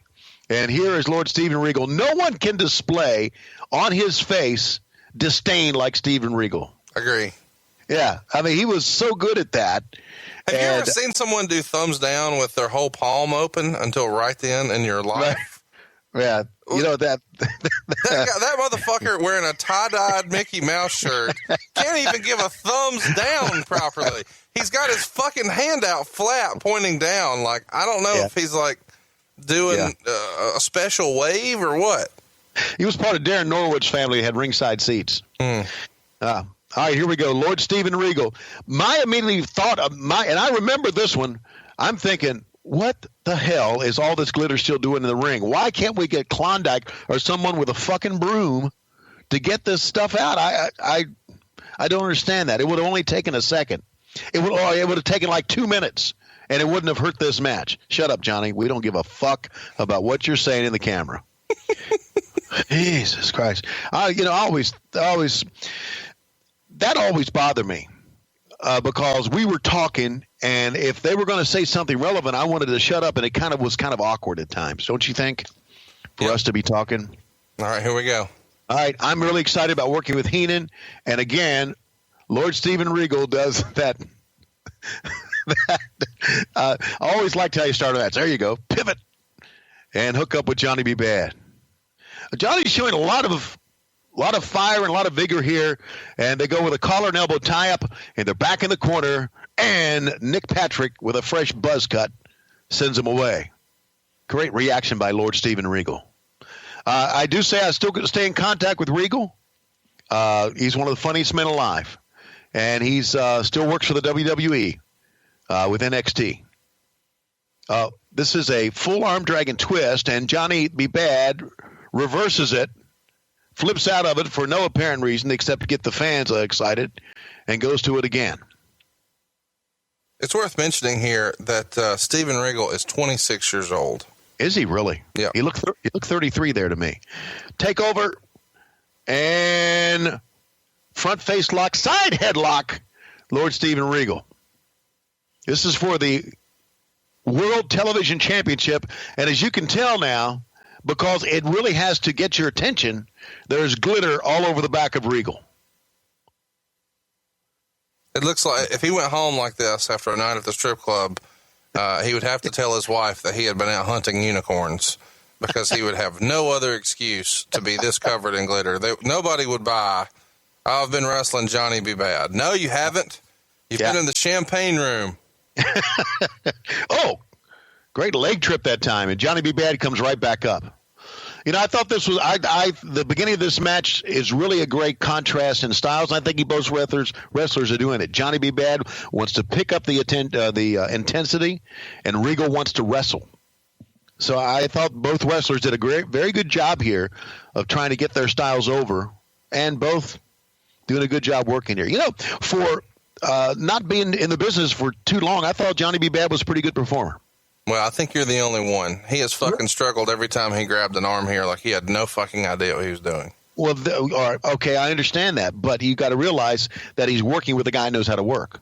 Well, don't get me wrong. He looks great. Okay. His character's awesome. The way he grabbed that shaft and shot the whole crowd with it, that was awesome. You know. Yeah, that was tremendous. And see right there, look at Regal. Outstanding. One. And a reversal, not a bad reversal. Couldn't hook the leg. And now everybody's covered in glitter. So, again, a great job of booking here for me to put someone like Johnny B. Bad in with a guy like Steven Regal that could work. Absolutely. So, Steven Regal at this point could have a match with Tony Schiavone and people would think it was good. I wouldn't go that far. Chat me up about Johnny B. Bad's hair. I need to know, did WCW pay for him a stylist, or was he in the back with 3 cans of Aquanet wearing it out himself? We had hairstylists in the back. At least eventually we would. That would give you haircuts and give you hairstyles and make you up and massage your back and your traps a little bit and make you feel good. Oh, gosh. So did you ever get a happy ending backstage with one of those massages? No, I did not. Now, stop that. Hey, speaking of happy endings, Linda Hogan's front and center. Yeah, I noticed. Yeah, and she's got my attention. Yeah. Man, I always thought Linda Hogan was a very voluptuous woman. Didn't you? Oh, who would deny that? Look at these motherfuckers sweeping. Yeah. That's the high spot for you. You're like, finally, they're out here fucking sweeping. You know, Lois watched some of this event with me, and there you see Heenan and I on camera. And Lois said, "Boy, you were good looking back then." And I went, "Damn straight, man. Damn straight." Here's what I find interesting. Right over you see Inoki, who you're about to honor in the ring. Could we not make sure that we're not shooting him if he's supposed to be the big surprise? He's right there front and center in the fucking shot. I mean, it's kind of a big surprise for fans, not a big surprise for smart marks like yourself. What about this Hogan character in the background who went to all the shows in Florida for years and years? It's something. He was everywhere. There was a couple of people who looked like Hogan in the stands. Absolutely. The other guy actually looked more convincing, but this fucking guy, he went to everything in Florida. I know he did. God bless him. Did you ever have a conversation with that slapdick? Shit, no. Yeah, I would, give him a high five or whatever, but I would not have a conversation. Here we go, Tony. Give us a play-by-play of this Inoki segment. Okay. Who in the hell is with Gene Okerlund? Let me say this. We are watching the ring right now, and I understand I'm going to make a lot of Japanese wrestling fans upset with this, but to me, the biggest star in the ring is Gene Okerlund. For sure. Good God, could he talk? Could he sell shit? And it was to the point to where it was like Gene Okerlund over the top, but not too over the top, to where it was authentic. And, whoa, how about that popcorn fart? Huh? Yay. Antonio Inoki. And most people are saying, yay. Look at Linda Hogan in the background. Oh, she's standing up, absolutely. But most people are going, yay. I'm sorry, sweetheart, who the fuck is that in the ring? That's Antonio Inoki. Really? Antonio Inoki, a Japanese guy with an Italian first name? Okay. All right. And here, because we spent $10.45 for this fucking plaque, we're going to present it to you and thank you for being there. And another popcorn fart of applause. You know what we need right here, Conrad? What's that? We need someone. Oh, you go get a kiss. We need someone to come in the ring and save this shit. Oh, thank God, here he is. Glitter on his fucking back. Episode 17, Halloween Havoc, 1998. Say fucking something this time, okay? All right, ready? We're going to tell you to hit play on 3, 2, 1, now. I thought Hogan, and I think right here, take a look at Hollywood Hogan coming into the ring. I thought he had a great look here, a great heel look. Don't you think so? I love the black beard and the blonde mustache. I know it gets criticized a lot, but it's so over the top. It's everything that's right in wrestling. Exactly. I've always loved Hogan's fingerless gloves here, and he usually finds somebody in the front row who looks out of place, at least from this era of wrestling. Maybe it's an older lady or something like that. And he has fun with it, which I think is so 70s wrestling. It's everything right about professional wrestling. No question about it. Hollywood Hogan in the ring. And now we take a look back at one of the angles. Whoa, where he hit his own blood, Horace, in the head and gave him 11 stitches in the head. In the head. What the hell were we thinking about back then? How much of a waste is the black and white NWO right here? When you get a wide shot there and you see Stevie Ray and Virgil and Scott Norton and Horace and it's position. I mean, this is not even B crew. This is C crew of the NWO. No disrespect to those guys individually. They all had great careers at one point, but it feels like when you're starting with Hall, Nash, and Hogan, Virgil, things have you don't need to be in the ring with those guys, do you? No, you don't. Tony, how would you describe fuck money? Buck money? Fuck money. Fuck money? Yeah. I would never say fuck money. What about meat sauce? Where are you on meat sauce? Meat sauce? Meat sauce. Jesus, what the fuck are we talking about here? Virgil is all about that meat sauce and that fuck money. Okay. You're out of the loop on this? Yeah, I'm not in the loop. Thank God I'm not in the loop on that. Is Klondike Bill shaking that pumpkin right there? No, he's not. Here he comes. The ultimate. Well, can't say that. Fuck, I'll get sued. The Warrior making his way to the ring. And I think he's waiting on Pyro. He's still waiting on Pyro. And as you can tell, he didn't get it right there as his arms went down. Oh, there's the Pyro. Thank God there was Pyro. And I'm not so sure the fans are really into this as we are announcers, Conrad. Would you agree right now? As a matter of fact, I think there are a lot of people that are cheering for Hogan more here than they are for the Warrior. And may I say, as you can tell right there, God bless Jim Hellwig. He's blowed up running to the ring.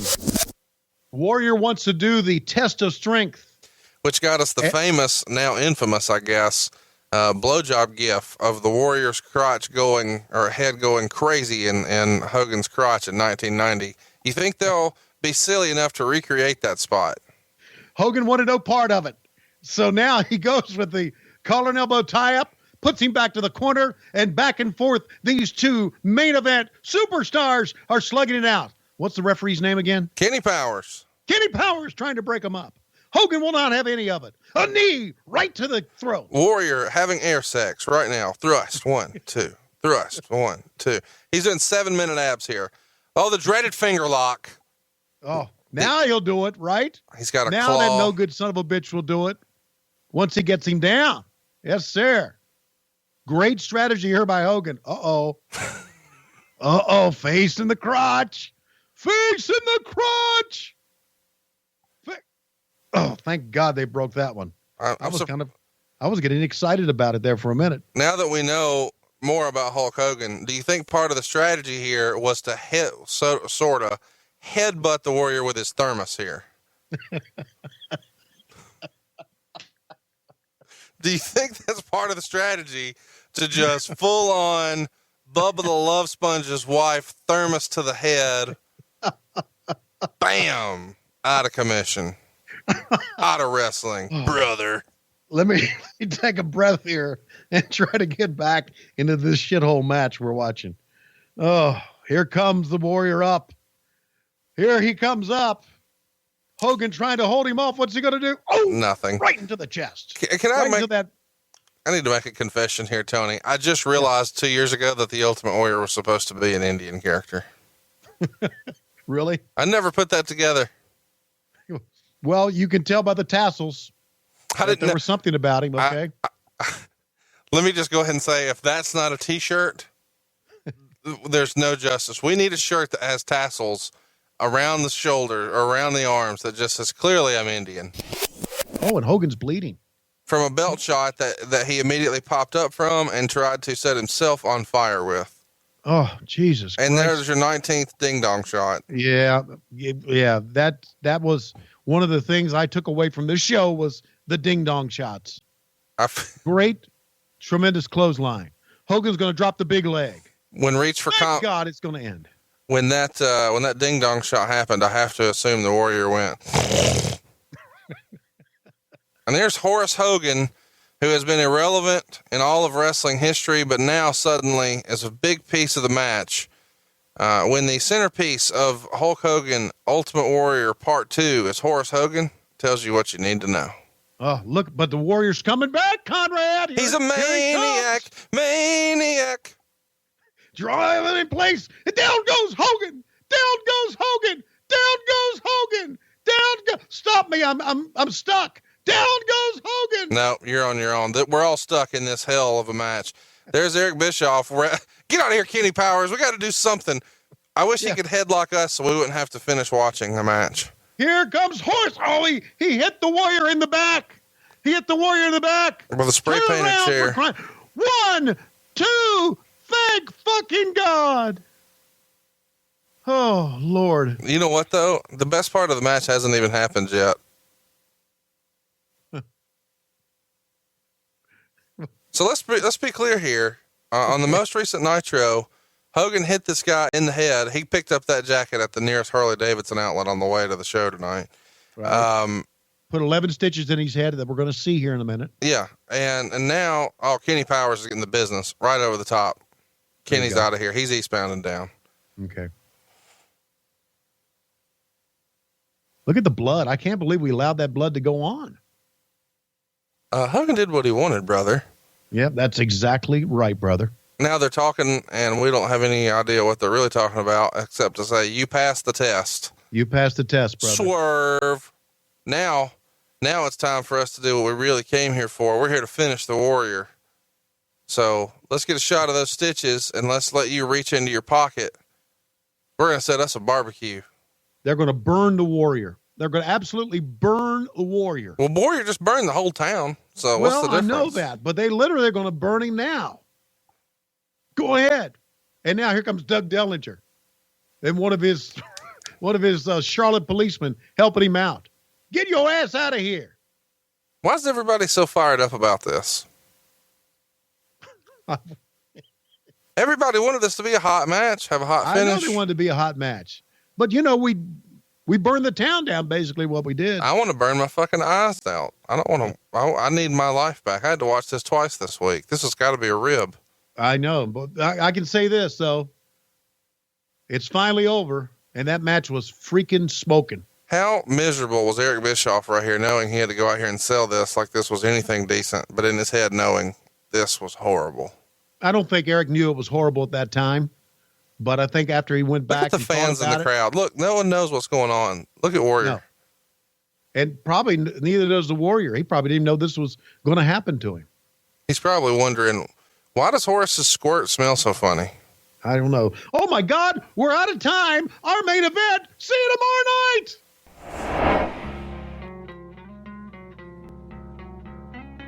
Author of the books The Four Horsemen and Big Gold from MidAtlanticGateway.com, Dick Bourne. I don't enjoy those that much. I do enjoy the shows where Tony and Conrad talk about certain wrestlers or certain time periods, certain angles, and so forth. Those shows are the ones I enjoy, of course, and I greatly appreciate Tony and Conrad using my book, The Four Horsemen, to sort of as a guide for those episodes. Let me freestyle. The reason where I was going with this was there's lots of, conspiracy theories in wrestling, as you know. Oh, boy. And one of the conspiracies was, hey, the Flair was gaining such popularity as a babyface, and Dusty wanted to keep himself as the prime babyface position. So let's turn Flair so they're not competing for the top babyface spot, and instead Dusty can work with Flair as a top heel. Yeah. What say you? Is that just Dusty being a smart booker, as wearing a Booker hat, or is that Dusty, the wrestler, protecting the spot? That's a combination of both. Well, that's fair. I mean, it is. Dusty had a big ego, but Dusty, man, could talk and could do some things that were wonderful, and had the book. The old adage back then was guys who had the book would always put themselves in the top spot because they knew in their mind what they wanted, and it was better for them to do it than to tell someone else how to do it. That was part of Dusty's thinking back then, right or wrong. But I think it's a combination of both. It's a combination of Dusty wanting to be the top babyface, and Dusty knowing that if he's going to have, as the top babyface, if you're going to have someone good to work with, it would have to be Ric Flair, because Flair could work. And Flair, in the ring, could make guys who couldn't work as well as him look good. Hell, I saw matches with Ric Flair and the Junkyard Dog. And this is, later on in the early 90s. And Flair did the best he could with JYD, who, as we all know, was not a good worker. But Flair made him look like something. And Dusty knew that.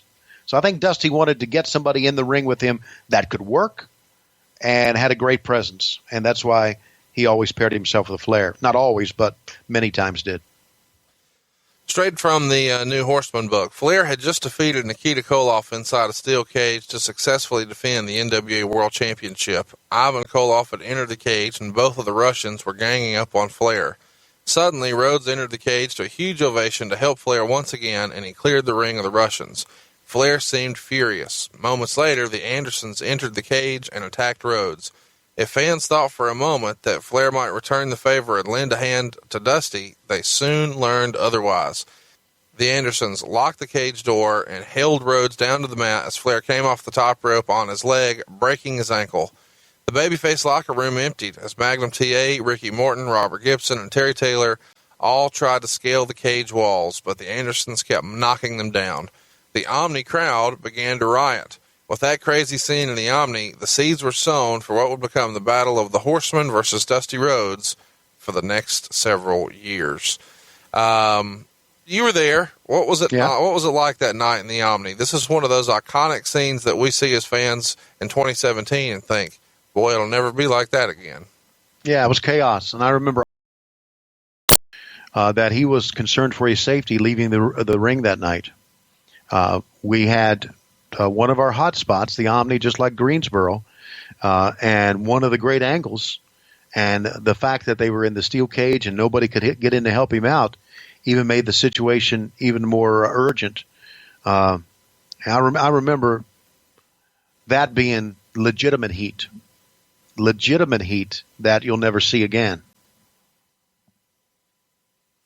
Well, that legitimate heat, would build for a lot, and a long time, because this would be one of the all-time iconic feuds, and as we said, would go for years and years.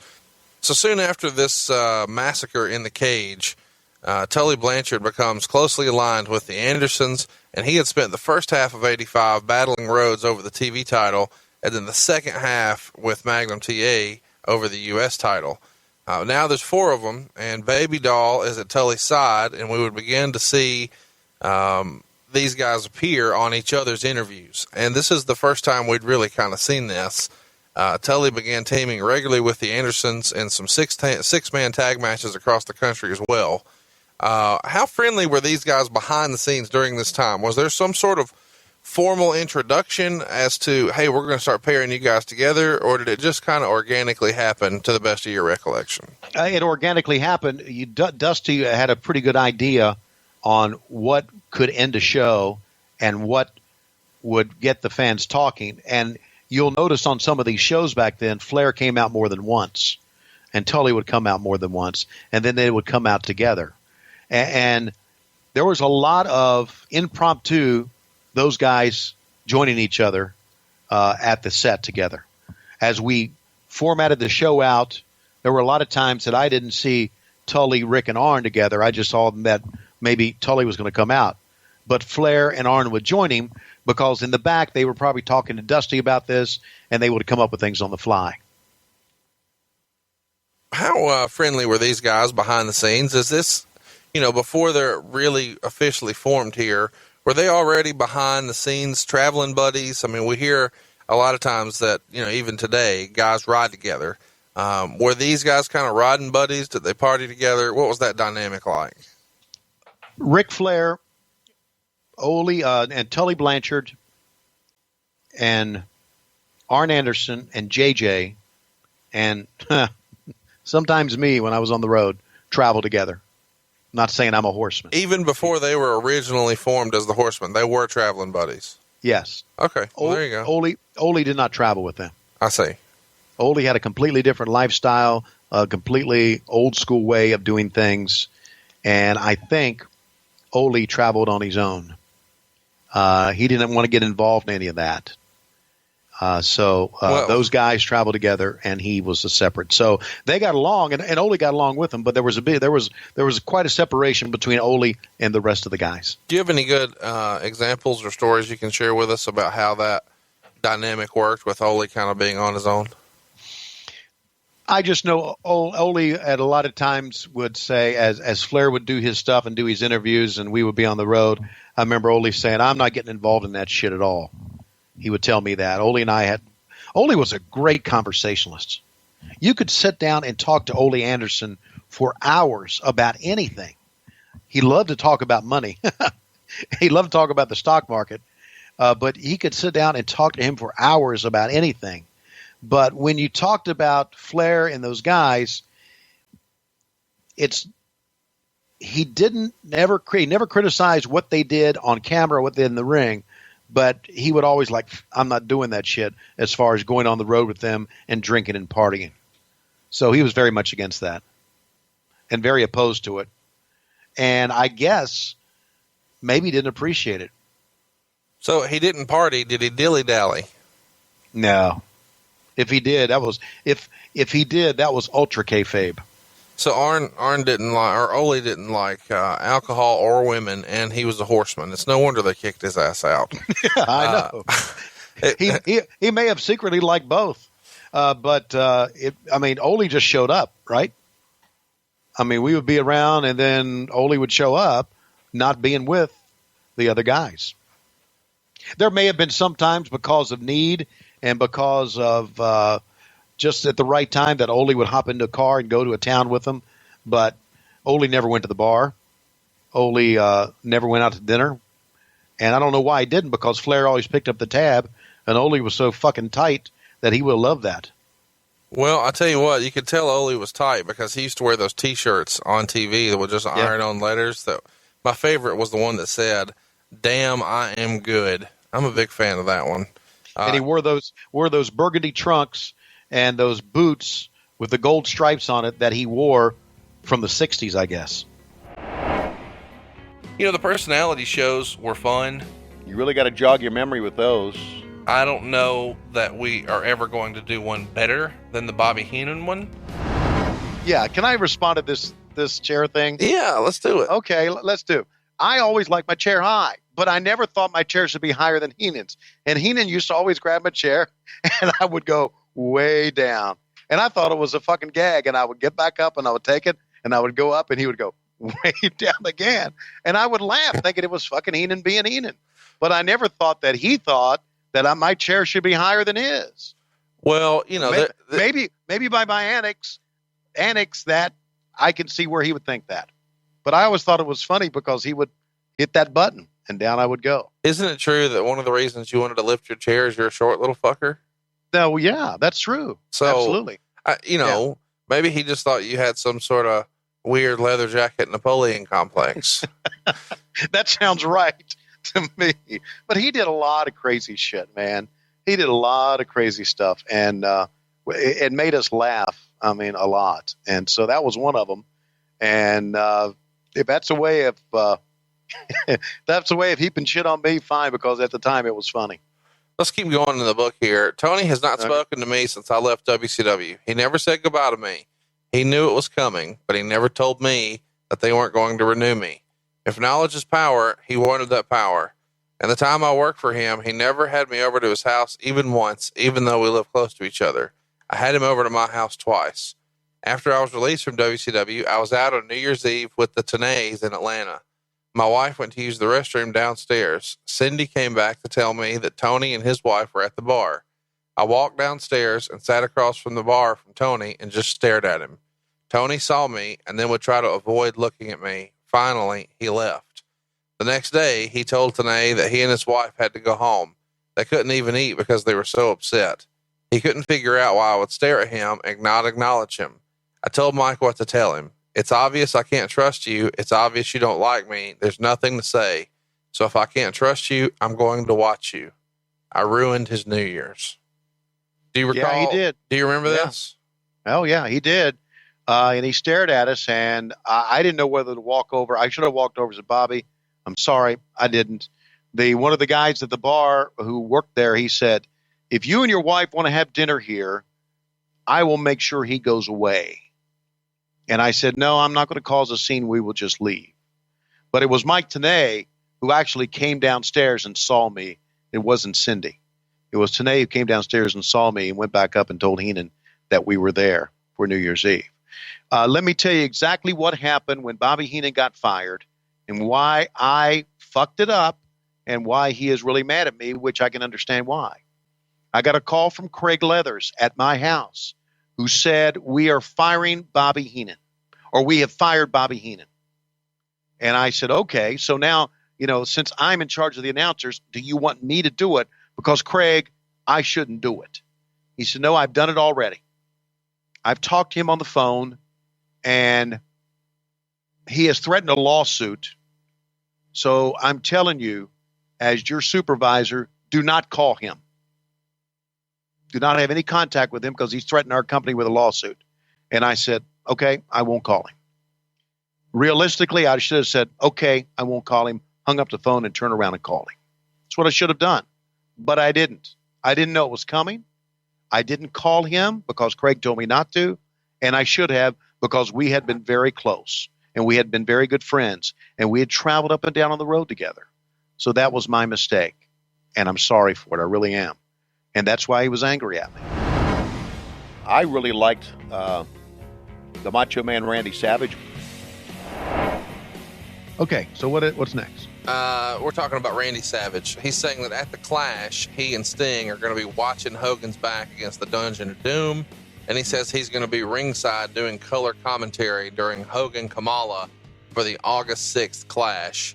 At this point, we've got Savage watching Hogan's back instead of having his own thing going on. And I guess we're kind of putting a pause on the Ric Flair feud. That Clash in particular did a 3.5 rating. Hogan on Top, which is the main event, only does a 2.1. They only go about 4.5 minutes. Hogan wins by DQ. And this happens, of course, because Kevin Sullivan interferes. Hogan did kick out of the big splash and make the Superman come back, doing the whole boot to the face and the leg drop. But that's when Sullivan comes off the top rope. Of course, the Butcher's there, or I guess he's Zodiac by this point. Shark is there, and there's a big DQ schmoz until Sting and Randy Savage make the save. This is not WCW's best work here. What do you think of this whole Dungeon of Doom versus Mega Maniacs feud that they were building towards here? I thought it was a pretty good effort, but it did not work. Look, the reason Hogan and Kamala drew the 2.1 rating was everyone knew that, well, they had no interest in it. Everyone knew what was going to happen. Sure. It was almost like a squash match. That's not disparaging Kamala at all. But there was no intrigue in that. And they tried to make some intrigue by using the Dungeon of Doom. And in reality, this Dungeon of Doom thing, as it was going on, I was thinking, it's not so bad. But now in hindsight, it's not very fucking good either. No, not very good. They do a series of tapings on August 21st at Center Stage. And here we would see Sting and Randy Savage take on the Blue Bloods, which is kind of fun when you consider who the Blue Bloods were. Sting is dressed up like Savage, and Savage is wearing face paint here. They tagged a lot in 95. How would you categorize Sting and Savage's behind-the-scenes relationship? Good. Very good. Sting made a pretty good effort to get along with everybody. Sting was a pretty cool guy. Well, it is a pretty cool guy. Yeah. Always was that way. El hombre más importante en el mundo del podcasting, Dave Silva. My favorite episode has to be his first year or his only year in the WWF. I really felt that in that episode, Tony really revealed himself and really opened himself up to us fans and listeners to what was going on, his mindset, his excitement of going to the big leagues. And Jim Herd said, well, we made a mistake. We want you to come back as an executive producer. You'll be in charge of all of our syndication. What's Vince offering you? What is Vince paying you? And I told him. He said, all right, we're going to give you $35,000 more a year the first year. The next year, we're going to up it to $45,000 more. And the next year, you'll be making $55,000 more a year than what you're making now. And I know it's more expensive to live up here, blah, blah, blah. And he also said, and this caught my attention, he said, you know that we are owned by TBS, which owns the Atlanta Braves, and we know you love baseball. You fulfill the 3 years of this contract, and we will do all we can to help you get work with the Atlanta Braves. I said, all right. Thank you very much. I left thinking in the back of my mind, and I was right. Yeah, that's bullshit. The Atlanta Braves not going to let a wrestling announcer do their stuff. Went back, and Lois and I talked about it. And again, she said, it's do what you want to do. I'd rather move back to the South, but wherever you want to live. And I literally got a yellow legal pad, a long one, and put the pros and the cons, wrote them down of going back and staying with the WWF. And I'm telling you, it's still to this day the most agonizing decision I ever made. And I made it, and I told Bruce, and Bruce, what happened before that was I asked for a big raise and didn't get a big raise. And that's fine. You're not going to, they can only say no, right? Who did you ask a big raise for? You asked Bruce? Bruce fucking Pritchard. And Bruce not only didn't give me a big raise, he gave me a very terrible review. It was not a terrible review. I shouldn't say that. It wasn't a good review. Got to work on this, got to work on that. And I knew I had done great with Coliseum videos. I know I had done great work. Just ask the Coliseum video people. I had put more effort into Coliseum videos than they had ever had before. Effort into it. And that's what made it the difference. So it was a bad review. It was just about the same time that, WCW was offering me this. And I got to thinking that, I'm not so sure that they really want me here. So I went to tell Bruce, and Bruce said, you got to be fucking shitting me. He said, all right, I'm going to call Vince. And he called Vince, and Bruce said, Vince is really pissed off. He was sick today. He didn't even come to work, but he's coming in here to the production facility and talk to you. And Vince came in, and he was angry. And one thing I remember Vince saying was, do you think that Turner is going to take care of you and your family like I did or like I have? And I said, no, I don't. To be honest with you, I really don't. I said, but it's a decision I've got to make for my family and not necessarily my career. So he said, all right. And then I went to, when it was all said and done, it was over. This was after WrestleMania 6. I go into Vince's office and I signed these waiver releases or whatever he had me sign. And he was great. He was a different person. He said, I understand what you're going through. He said, I want you to know the door is always open for you to come back here. That's what he said to me. A week back at WCW, I called back wanting my job back. Thinking I made the biggest mistake of my life because I went back to basically a company that was being run on a production level like Jim Crockett Promotions. And I had come from this great production facility that was organized and well-staffed and well-funded and well-run. And I was going back to a production facility that Turner had put in that was kind of run just a little step above what was run by Crockett. So I was miserable. And Emily Feinberg took my call. She said, all right, I'll talk to Vince. You can call again. I I called again, and she said, no, Vince said you have a young family. You moved them from Charlotte to Connecticut, and then a year later from Connecticut to Atlanta. You don't want to drag them back and forth. Stay right where you are, make it work. And I did. And rigging and strobes and smoke and fire and pyro and Michael Buffer and we got no theme music for the Giant, which made him feel special, but no music. Hypothetically, if the Giant were coming out to music right now, what would it be? It would be something classical, something from Beethoven. Dun dun dun dun. Big motherfucker coming to the ring. Big motherfucker, something like that, right? I mean, no, I'm going to. Can I be very honest with you? Yes. I remember High Voltage. I don't remember their names. Which one is Rage and which one is? Let me ask you this: the other guy. Does it matter? No, it doesn't. Okay. Put it this way: the one that looks a little bit like the one that looks a little bit like a younger Rick Steiner, the one right here, is probably my favorite. Here's my question: did you recognize that the guy with Rage on his ass might be Rage, and the guy with Chaos on his ass might be Chaos? I did not. Thank you very much. Yep, you're all going to get old, motherfuckers. Don't laugh at me. Oh, a foot up into the jaw. And he sold it momentarily. This might actually be my new favorite Public Enemy match because before today I had none. And this is maybe the only one I remember. I'm curious, since you said you felt like, he was in a bad spot, what was your favorite Vincent match? I can't remember any Vincent matches. You just saw one. Hey, here's a bad rumor. As Barbarian comes to the ring, a very good friend of mine recently told me that sometimes in the locker room, Barbarian would joke around with Tommy Young. Do you know where I'm going with this? Not exactly, but I think I know what direction you're going. Go ahead. He would say, Tommy Young, you come over here, you jack me off. And apparently that was a thing. Tommy, do you remember? Tommy would do it?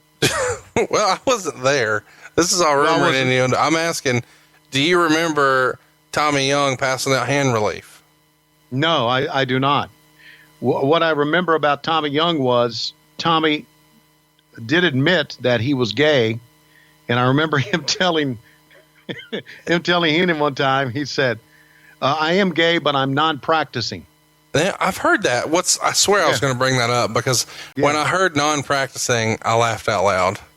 Right. And Heenan said, without missing a beat, then how do you know you are? I'll tell you who got a lot of practice back in the day, and that's Wrath, Brian Clark here, with another one of those sticks. Did he used to jerk off guys? Did he really used to jerk off guys? Wrath? No. No. Wrath, Tommy never. Young. Well, I don't know. I was asking you. I just know that Barbarian would say, hey, Tommy Young, you come over here and jack me off. That's my Barbarian impression. Hey, That's pretty Tommy damn Young, you come over here, you jack me off. Hey, Wrath, you come in here, I do job. Episode 33, Fall Brawl, 1996. One of the places you guys didn't spare any expense was in the wardrobe. Let's talk about what you fucks were wearing. Dusty Rhodes has his blue jeans cut into shorts. He's cut the sleeves off of his denim shirt too. And he has on the Adrian Adonis motorcycle hat and cowboy boots. Somehow Dusty Rhodes still pulls this off. He doesn't look like he's one of the people from People of Walmart. He actually looks kind of cool. Meanwhile, you're rocking slacks, a denim vest, the same goofy leather hat that Dusty can pull off. And for some reason, you have a hilariously bad tattoo. You look like a middle-aged Village People person. Wasn't this your job as a producer to make sure you didn't look like you? I mean, this feels like just a failure on your part. What was the tattoo? When did you get it? Why did you get it? And why that one? Well, I got it because I always wanted a tattoo. Always. And I never really had the courage to get one because I knew how much shit Lois would give me about having a tattoo. So I went down through downtown Sturgis and saw they had all these tattoos that they would airbrush on you. And I got one thinking it was cool and wore it around a couple of days there, and then had it to where it would show on me. But it was the theme of the thing, Conrad. It was the theme of the show. You understand? So did you approve this wardrobe for Dusty, or, I mean, how does that go? No. See, you're again, I don't approve announcers. I didn't approve announcer wardrobes. What were you producing besides horrible commentary and vodka bottles? You know what you are? I'm a shit disturber. Yeah, I know you're a fucking bully. Oh yeah. Okay. Bully is what you are. Well, hey, you keep it up, and Tony Schiavone. I'm just saying, it's coming out one way or another, brother. Easy way or hard way. Were any of the Nitro girls particularly fond of Ice Train? You really put me on the spot with this bullshit, don't you? I'm just asking a question. I don't know. What did you hear? Did you hear that maybe that Ice Train had sex with Kimberly? What? You know, every now and again, I just throw something out there vague, not knowing if you're going to take the bait. And there you did. So since you brought it up, Ice Train has been linked together with Kimberly, but he's not exactly alone in that association. No. Do I have that right? No. Giant been associated with her too. And Eric Bischoff has been associated with her too. That was a rumor back then. Okay. Do you believe that when not one name gets leaked out there, like this guy likes that girl, but it's multiple guys and the husband is there and not necessarily protesting? Maybe he is protesting. Look, I always thought the Giant was big enough. If he wanted to get some pussy, what could the husband do? If the woman, well, you could have given him a diamond cutter. I mean, everybody knows that that's the end. I guess what I'm getting to is one of these critiques is going to get out there that I said that Ice Train was fucking Kimberly. You said that. I said that was a rumor back then. Okay. Was there a rumor that DDP not only knew about these indiscretions, but he was okay with it? Yes. And maybe even present? I didn't hear present as much as I heard okay with it. I guess my question is, do you think that DDP was in the corner doing some stretches and a little self high five action? I'm just saying. Okay. I love him. Move on. All right.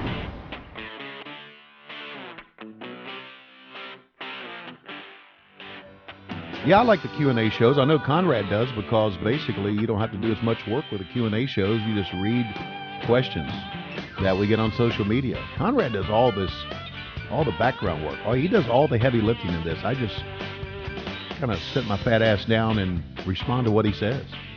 I love the Q&A shows. I think they give you a different feel, and you get to answer more questions and be more involved. And it feels a little bit like a pop-up video almost, where you're sort of all over the place with just random facts. It's a little ADD, and I love it. Episode 31, Q&A. Matthew Parker wants to know, does Buff's mom still trim his bag? I would not know for a fact, but I imagine that if she did back then, she probably does today. Well, I don't know that you're ready for this, Tony. Are you sitting in front of your Google machine? Yeah. If you could, I'd like to see you go ahead and type into your Google machine Cowboys and then the number 4 Angels. Cowboys 4 Angels. Cowboys, okay. How you spell Cowboys? Cowboys. I know, I'm just playing with you. Cowboys 4H. Okay. Oh, shit, I typed in Cowboys for Angles. Hang on here. Cowboys for Angels. Okay. Are you here? You know what? You're a hell of a guy, but in reality, you're not worth a fuck. Thank you. I guess what I wanted you to see is, There's a fellow in here named Marcus Bagwell. Would I click on the Atlanta portion? Well, if you just go cowboysforangels.com/cowboy/Marcus-Bagwell. Okay. There is a link there, and I can actually send this to you. So you can click on this and just go ahead and take a peek. So it's /Marcus/Bagwell. I love that you're really doing this. Just check your email. I'm emailing you maybe the gayest thing I've here's ever one that emailed. looks like Roman Reigns. Oh, looks like him. I don't know why, but you getting excited about who these guys reminds you of tickles me. Okay.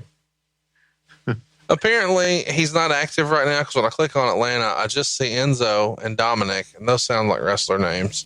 Yeah, but he still has a page up, and it says he's 43, he's 6'1", he's 230, and you can request an encounter or view his rates. It says Marcus Alexander Bagwell grew up outside of Atlanta, and after being a star athlete in high school, he decided to take his hard work and effort in fitness to become a professional trainer. Not long after, Marcus also decided to enroll in massage therapy school, where he eventually graduated top of his class and holds a degree in massotherapy. While pursuing his passions, he was discovered by a professional wrestler who convinced Marcus to give it a shot. And after doing so, he was a natural. His first persona on national TV was the handsome stranger. How about that? They call him the natural. Where he brought roses to the ring and handed them out to the ladies in the crowd. Fast forward a year later, and he was now signed to World Championship Wrestling and received Rookie of the Year honors. This skyrocketed his career, and now no longer calling himself Marcus Alexander Bagwell, Buff the Stuff Bagwell was born, and the rest is history. Being watched each week by millions of fans all over the world, Buff Bagwell spent over a decade on national TV entertaining the fans. A true Southern gentleman, Marcus once again is ready to hand out a few roses and entertain you for the evening. But if that's not your cup of tea, he will forever be your Buff the Stuff Bagwell. And that's his profile here. And if you'd like to view his rates for 2 hours, he will come service you for $800. Holy shit. If it's going to take you a little longer, he will knock them boots for $1,550. Overnight, he's going to need $3,000. If you'd like to spend a full 24 hours with him, the low price of just $4,500. If you need a full weekend of buff stuffing, it's $8,000. And if you want him for the week, you can have him, ladies. He's $25,000. $25,000 a week.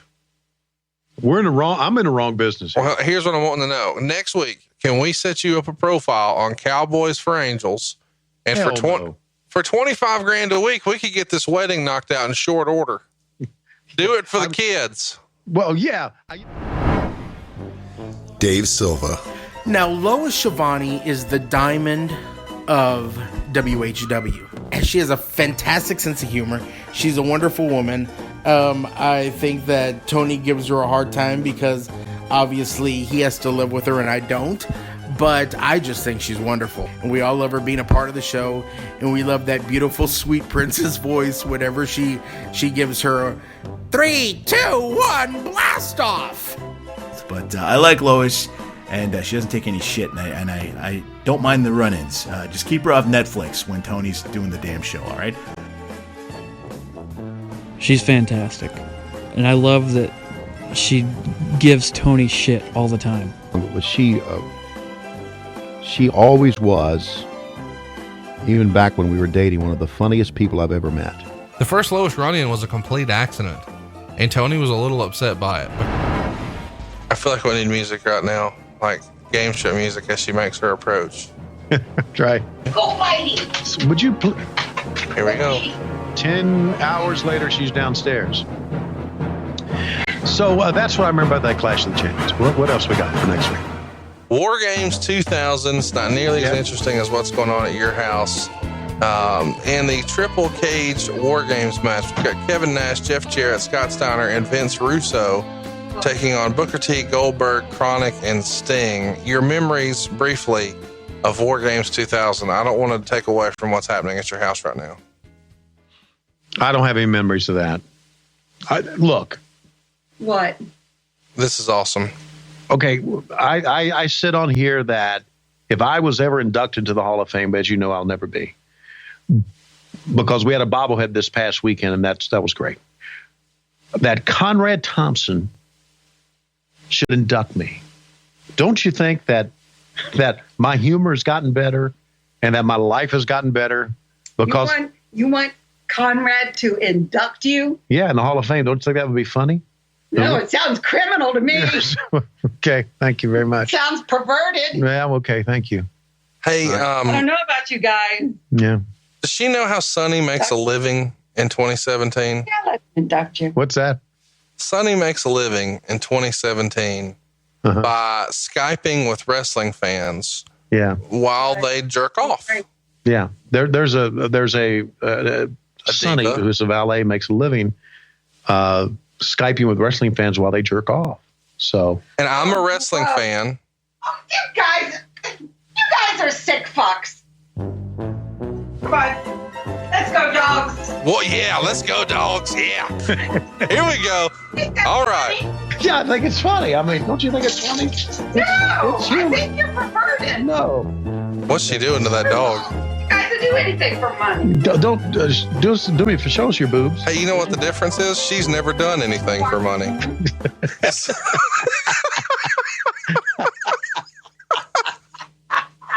I'm glad she walked out on that one. I could have never imagined that Matt Coon, who really is not able to contribute in a serious way to the show at all, because usually he deletes all of our good stuff. So whatever value he does add is a net loss because he deleted our best stuff. But he added the music bed for Curb Your Enthusiasm. And I feel like her ranting with him dripping in the Curb Your Enthusiasm music, where if you get it, it's the funniest thing you've ever heard. In one of the run-ins where I talked about the fact that she had been texting me, that Lois had been texting me. I've been texting your wife. Did you know this? Oh, what? Whoa. Yeah. What? I'm telling you about it. So I asked for your home address, as you recall. Yeah. And here's where the dog hair comes from. She says, let me know if you're planning a surprise visit. I'll need to clear a path so you won't trip over all the dog hair. He played the music bed OPP from Naughty by Nature. Nobody caught it that I know of, but it made my day. So kudos to Matt Coon for not deleting all the good stuff. War Games 2000 is probably my favorite episode at that time. War Games 2000 is my favorite episode for a lot of reasons. And we did something a little different there. We taped it in my basement. I had a lot of friends in town. We sort of planned like a friend's vacation, and a lot of my friends from around the country, my wrestling friends, came and spent the weekend with me. I was also there. And Tony called and was just looking to get out of the house with Lois, and just on a whim decided to come over and tape the podcast. Tony wasn't even supposed to be there. Conrad was going to tape via Skype. But I think what happened is that when Tony heard we were all over there, he made the drive. And it's like, I think a 4-hour drive or a 5-hour drive. And we were all really excited he was coming. So when Tony showed up, boy, everything got real. And we had a great time. But I found myself more playing to the audience and looking for the cheap pops and to make them laugh. So before the incident happened, Conrad and Tony, and especially Conrad, was on fire. And to clear something up, Conrad was drunk? Nope. He was sober, stone cold sober. And he was hilarious. And that sort of split our audience a little bit, because there was the one hand who wanted just the facts, ma'am, and they were disappointed. And the other side who realized, hey, they're trying to have fun. And it is pretty funny. And they got it. That first half is definitely the best listen of a podcast I've ever heard. So if you were in that latter group, you thought War Games 2000 was great. But if you were really serious about your pro wrestling details from 2000, that's probably not the show for you. Juggalo Championship Wrestling. Are you familiar with this? No, I'm not. How can you say they make terrible music? I can't. I never did listen to their music, so I don't. Well, let me ask you a question. And this is a real question. Fucking magnets. How do they work? Fucking magnets. That's a song from the St. Clown Posse. Fucking magnets. How do they work? So here's the irony, I think. Oh, God. The clowns are allowed to wear face paint, but the two guys who sold millions of dollars in merchandise, Rey Mysterio and Juventud Guerrera, whose livelihood was based around the mask, and it's such a rich part of their heritage and tradition in wrestling. WCW's like, no, we got to see these fucking guys' face. Hey, you guys are going to work these clown rappers. What the fuck is this? The Beverly Hillbillies. The graphics are sponsored by PowerPoint. Look at this. MS Paint is who did this Fall Brawl graphic. Now, this is an interesting time in WCW. Hey, so we see Kevin Nash here, and he takes his watch off and puts it in his pants pocket. Is that not a tell that some shit's about to go down? Yeah, that a bump is going to happen. It feels like he would have taken that off in the back. Exactly. But, I don't know that Nash could give one shit less here. He's wearing a tank top. He's got a baseball hat. He's got on basketball pants. Yeah. I don't think I would ever see Kevin Nash on Raw dressed like this. Would you agree with that? Hey, let me ask you, what was your favorite triple cage match with Luthez? George Hackenschmidt, was one of the most well-rounded wrestlers of all time. And I wonder how many triple cage matches he worked. Exactly. I have no idea. And I never seen Luthez come in with neon highlights either. I know when I think about dangerous weapons I'd want to hit with someone, an aluminum trash can and a guitar are the first thing. I know. Like if somebody broke in my house, we're taping this at the Conradison. If somebody broke in right now, I'd be like, Coon, get the guitar. Dan, grab the aluminum trash can. Where are the fucking handcuffs? That's right. An introduction of the people at the desk. And let me just tell you, on the left is Powder, Jeremy Borash. And on the right is the sexiest big man. That popped the crowd here. It did. Can I give you a compliment right now? Yeah. You're a damn good looking man right there. Thank you very much. I saw that guy the other day when I was watching this. I was like, that's not the guy I know. Yeah, I know. Like, I don't know what happened. I do know what happened. Yeah. I got old and fat, motherfucker. That happened. Did a Krispy Kreme move near you? Like, what happened? Did you do overtime on that Eclipse donut, or what the fuck happened? And I'm a fat guy. I'm allowed to say this. I know you are. But this Tony Schiavone ate that Tony Schiavone. Yeah. Just wait. And this one grew a beard. Just wait till you get my age. And quit cutting his hair. Okay. Yeah. So we've got two Nazis out here. Who in the hell are these guys? They look like two Horace Hogans to me. They're attacking Chronic and hitting him in the head with sugar glass. Okay. Here's what's so offensive to me. Okay. They have their SS tattoos in plain view. How am I from Alabama and I'm fucking offended? I don't even know a Jewish person. Well, let's talk about the great fucking Muda in this angle. So we've got Vampiro, the Great Muda, and Sting. And this feels like Vince Russo saying, hey, who has fucking face paint? Put them all in the ring. God damn it, I forgot about ICP. This could have been a 5-way. Like the green mist in the eyes. How would you describe green mist in the eyes? What, on the match? Never mind. Okay. Fuck this. Keep going with your story. My story is that they okay, is this a 1, 2, 3, 1? Well, why wouldn't it be? 3, okay. Now, these guys had a pay-per-view feud where they threw each other off buildings and set each other on fire and battled in graveyards. But now we got a reverse DDT in 19 seconds. Fucking match over. Exactly. It turns out you can set him on fire, but if you spit that green mist in his face, it's fucking too late. And there are the clowns, as predicted. Let's get everybody with fucking white face paint out there. It'll be awesome. And then afterwards, they do a quick promo and explanation as to why that would happen. Do you remember what he said? Yeah, he said you got to be prepared for things like this. Well, specifically, Suckers Gots to Know. Suckers Gots to Know. And I want Suckers Gots to Know to be our next T-shirt at ProWrestlingTees.com. I don't, because I know Stevie Ray would come after my ass for some money. Well, we'll cut him in on that. Okay. I just think it would be cool if we said Mondays at 6 a.m. Suckers Gots to Know. Mm-hmm. I like it. I like it too. And his brother robbed a Wendy. So these are two bad fucking dudes. You know what I mean? Have you checked with Booker T since the what's been going on in Houston? Booker T is good. He's good? He's really good friends with Bruce Pritchard, as you know. Yeah. And he's safe. And considering a run for mayor and considering the shit show they've had recently, I'd vote for him. If Mattress Mac runs, he wins in a runaway. Right. But if he doesn't, then Suckers Gots to Know they should vote for Booker T. Now, can you dig Don't that? hate the player. Hate the mayor. Game. No.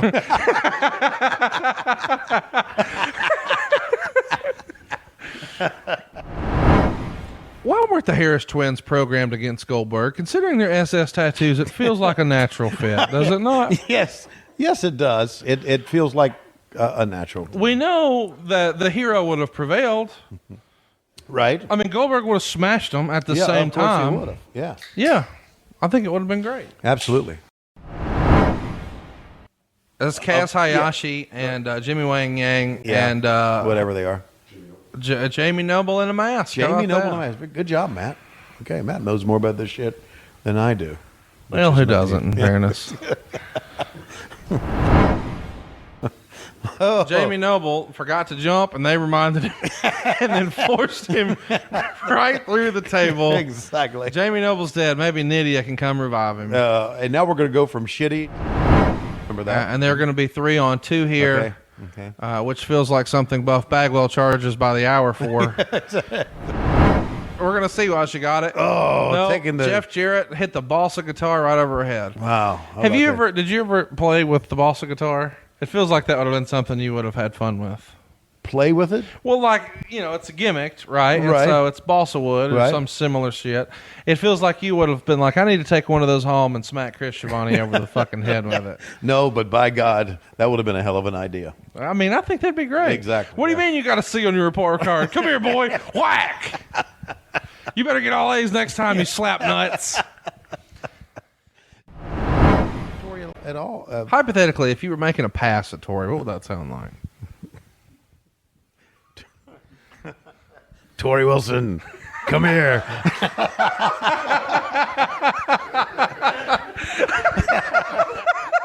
Come over here, jack me off.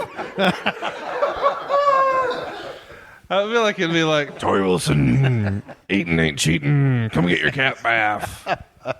If you fuck Billy Kidman, you'll fuck anybody. My gosh, we are off the rails. Here we go. About Goldberg being so stiff and so green that you could get hurt in the ring with the shit he was doing.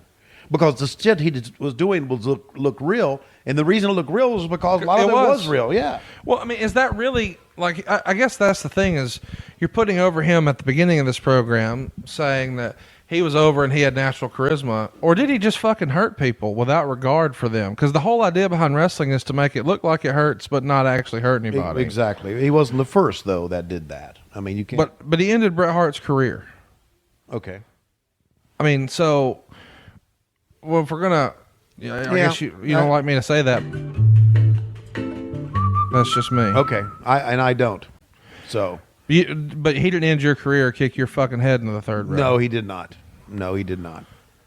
So now we've got the natural born thrillers out there, and of course Goldberg's going to squash all of them. Right. Look at this stupid. Chuck Palumbo's next. Yeah. The event, right? Is that what we called him back then? Yes, The he event? was. Yes. Right. Here's above average Mike Sanders. Yeah. Above average Mike Sanders went on to do comedy. Did he? Yeah. Well, he was a good talker. He really was. I felt like he was a good promo, Yeah. and I thought he had an upside. Right. As a mouthpiece. Right. Now, if I recall from watching this, they had me. Goldberg has no idea how to do a pump handle slam. Yeah, this is all stiff shit right here. So we're just hurting people and spitting on them. Yeah, basically what it is. He's choking him like he did Evan Courageous now, grabbing his ding ding. Okay. And then a spear on Shane Douglas. So Goldberg has just destroyed 98 men. Yeah. But the fans are buying it, right? Well, I mean, I think anybody wants to see somebody get beat up for real. Well, but still, they're still buying it, okay? Well, they're buying it because he's beating people up for real. Yeah. A story, a well-known story for the Atlanta Falcons, there's a 1, 2, 3, is that when Goldberg played for the Falcons for a short period of time, he would challenge all the Falcon players to wrestle because he loved wrestling, right? Right. And he would end up like stretching all of them. And somebody said to Bill Frelick one time, Frelick was a part, I think, of WrestleMania 2. They said, Frelick said, you've wrestled before. Why don't you hop in there with him? Frelick said, that motherfucker's nuts. He'll hurt you. Right. So I think that motherfucker's nuts, he'll hurt you, extended to 2002. Frelick should have smartened up Bret Hart. Yeah. So tell me the Bret. I don't know the Bret Hart story. I'm sure we'll cover it at some point. Wow, When he kicked okay. his head in the third fucking I was row. handsome back there, wasn't I? You really were. Look next at to you. next to Jeremy Borash. No Actually, wonder you have 19 kids. But a lot of that may have just been you positioned yourself between Mark Madden and Powder. That's you know, right. Borash looked like shit there. I didn't realize that. Okay. So the Bill Goldberg book, I'm Next, was coming out, and it was promoted as being high energy, exciting, and a hilarious story of how Goldberg went from unemployed football player to undefeated world champion in just 18 short months. So there you go. What'd you think of the book? I didn't read the book. I tried to read it, but I got hurt doing so. Gary Michael, the crowd popped out. Yes, they And there's Vince Russo with his helmet. Too bad he wasn't wearing that when Cat knocked his fucking head off. You know? It could have helped. Okay. So here's Arn Anderson, and he can't help but comment about how she's wet and she looks great. Exactly. Always in a shitty show, always bring Arn Anderson in to save it with a good promo. Stacy Keibler here and David Flair are going to be getting married next week on September 11th in Charlotte, North Carolina. I'd like to remind everybody that Ric Flair's son got married to Stacy Keibler on September 11th, 2000, and a year later, on their 1 year anniversary. That's right. Coincidence? I think not.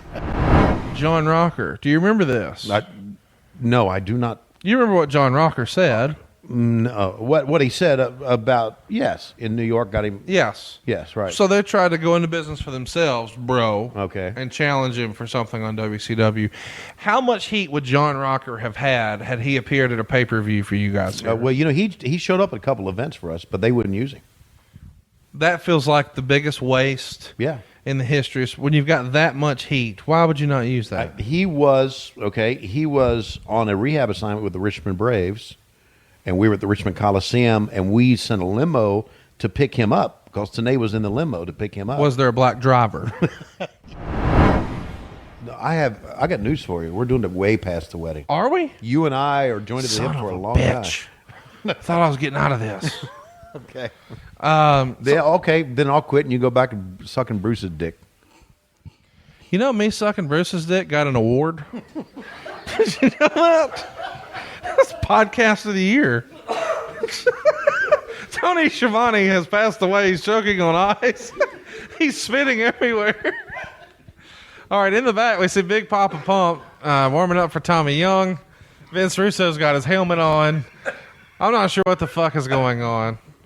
But Tony's really in trouble, folks. He's about to spill his drink and die. This is happening.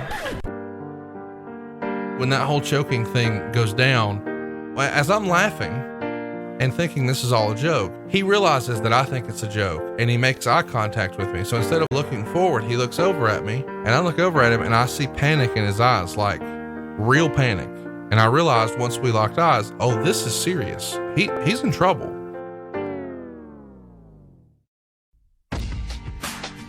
Super Ref and friend of the show, Dave Miller. I'm sitting over there at the bar next to Jay-Z, and Jay-Z's pouring the drinks really strong. So we're over there choking up, trying not to laugh where it could be heard, and Tony choked. I thought he was playing, and then he stood up, and I think I was the first one in the room that kind of took him serious because I jumped up. It was really scary there for a second because I couldn't tell that he was choking. I thought he was having a heart attack. When Tony almost died, I was on a flight home from the Conradison. What Happened When Mondays social media director, Dave Hancock. Tony almost died, though I heard about it almost in real time. I'm sorry that I wasn't there. I was supposed to be there. That would have been quite the story to tell. What Happened When Mondays artistic director, David Silva. I was scheduled to be at the Conradison that weekend, and unfortunately, because of work, I wasn't able to make it. But I did get to enjoy Tony almost dying, and pretty much a room full of possibly law enforcement, possibly people trained in rescues, just sat there and laughed as America's sweetheart almost dropped to his death. Amateur model photographer and friend of the show, Jay-Z Flair. 2 words. Cat bath. Unfortunately, I couldn't be there to help. while lazy-ass Matt Coon sat by. Tony didn't die. Of course, no help to Matt Coon at all. Afterwards, Tony left, everyone else went to bed, and Matt had to work on the podcast because it was due in 5 hours. Yeah, I'm glad Tony didn't die. But mostly because Conrad would have probably asked me to write a fucking song. He lived to tell the tale. Coon sat there and did nothing. All joking aside, it was crazy for a second. And before Conrad went to sleep, he came up to check on what I was doing, and I played him back the tape of Tony choking. And I wanted to leave it in for comedic purposes, and he wasn't sure. And when I played the sound back to him, the look on his face was a look of concern and a look of worry for his friend. And the truth is, the mood never came back to that room. And Tony was fine. And he's going to be around for a long time. Well, he says 10 years. So he's going to be around at least 10 years.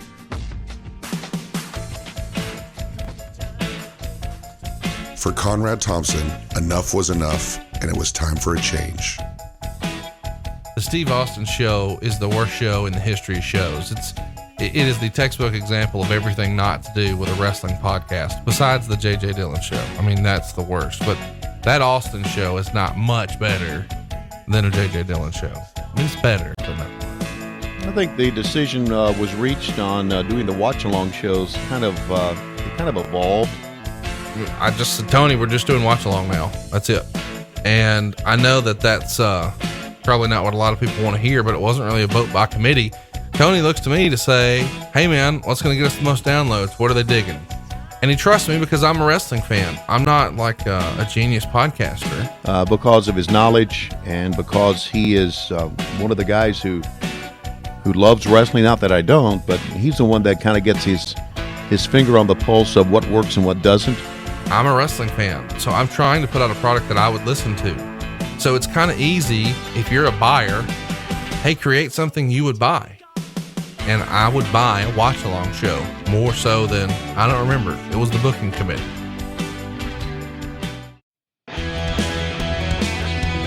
Chapter 4, Breaking Off the Damn Knob. The Halloween Havoc 1997 episode came after I really just beat up on Tony for a whole week about how awful the Austin show was and that he needed to bring it. And that we were going to do watch-along and he needed to turn the volume up. So he drove over and we taped Halloween Havoc 97 and 95 back to back. We took a break in between to go 97. I thought when we were done, I looked over at him and I said, that's the best episode we've ever done. So Roddy Piper actually bites Hulk Hogan's rear end. Yes. And now a couple of punches, eye scrapes. And oh, he's going to bite him again. Holy shit. Miraculously, he's not bleeding. There are no bite marks. There are no chunks. But he was spitting something out there, so apparently... Probably tanning oil.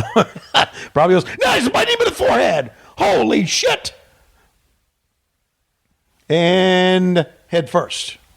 Into the apron. It feels like Ming could have taught Piper a thing or two about biting people. No, absolutely could. Because when Ming bites you, a hunk's going to come out. Okay. Lois ever take a bite out of Mr. Schiavone? No shit. Absolutely not.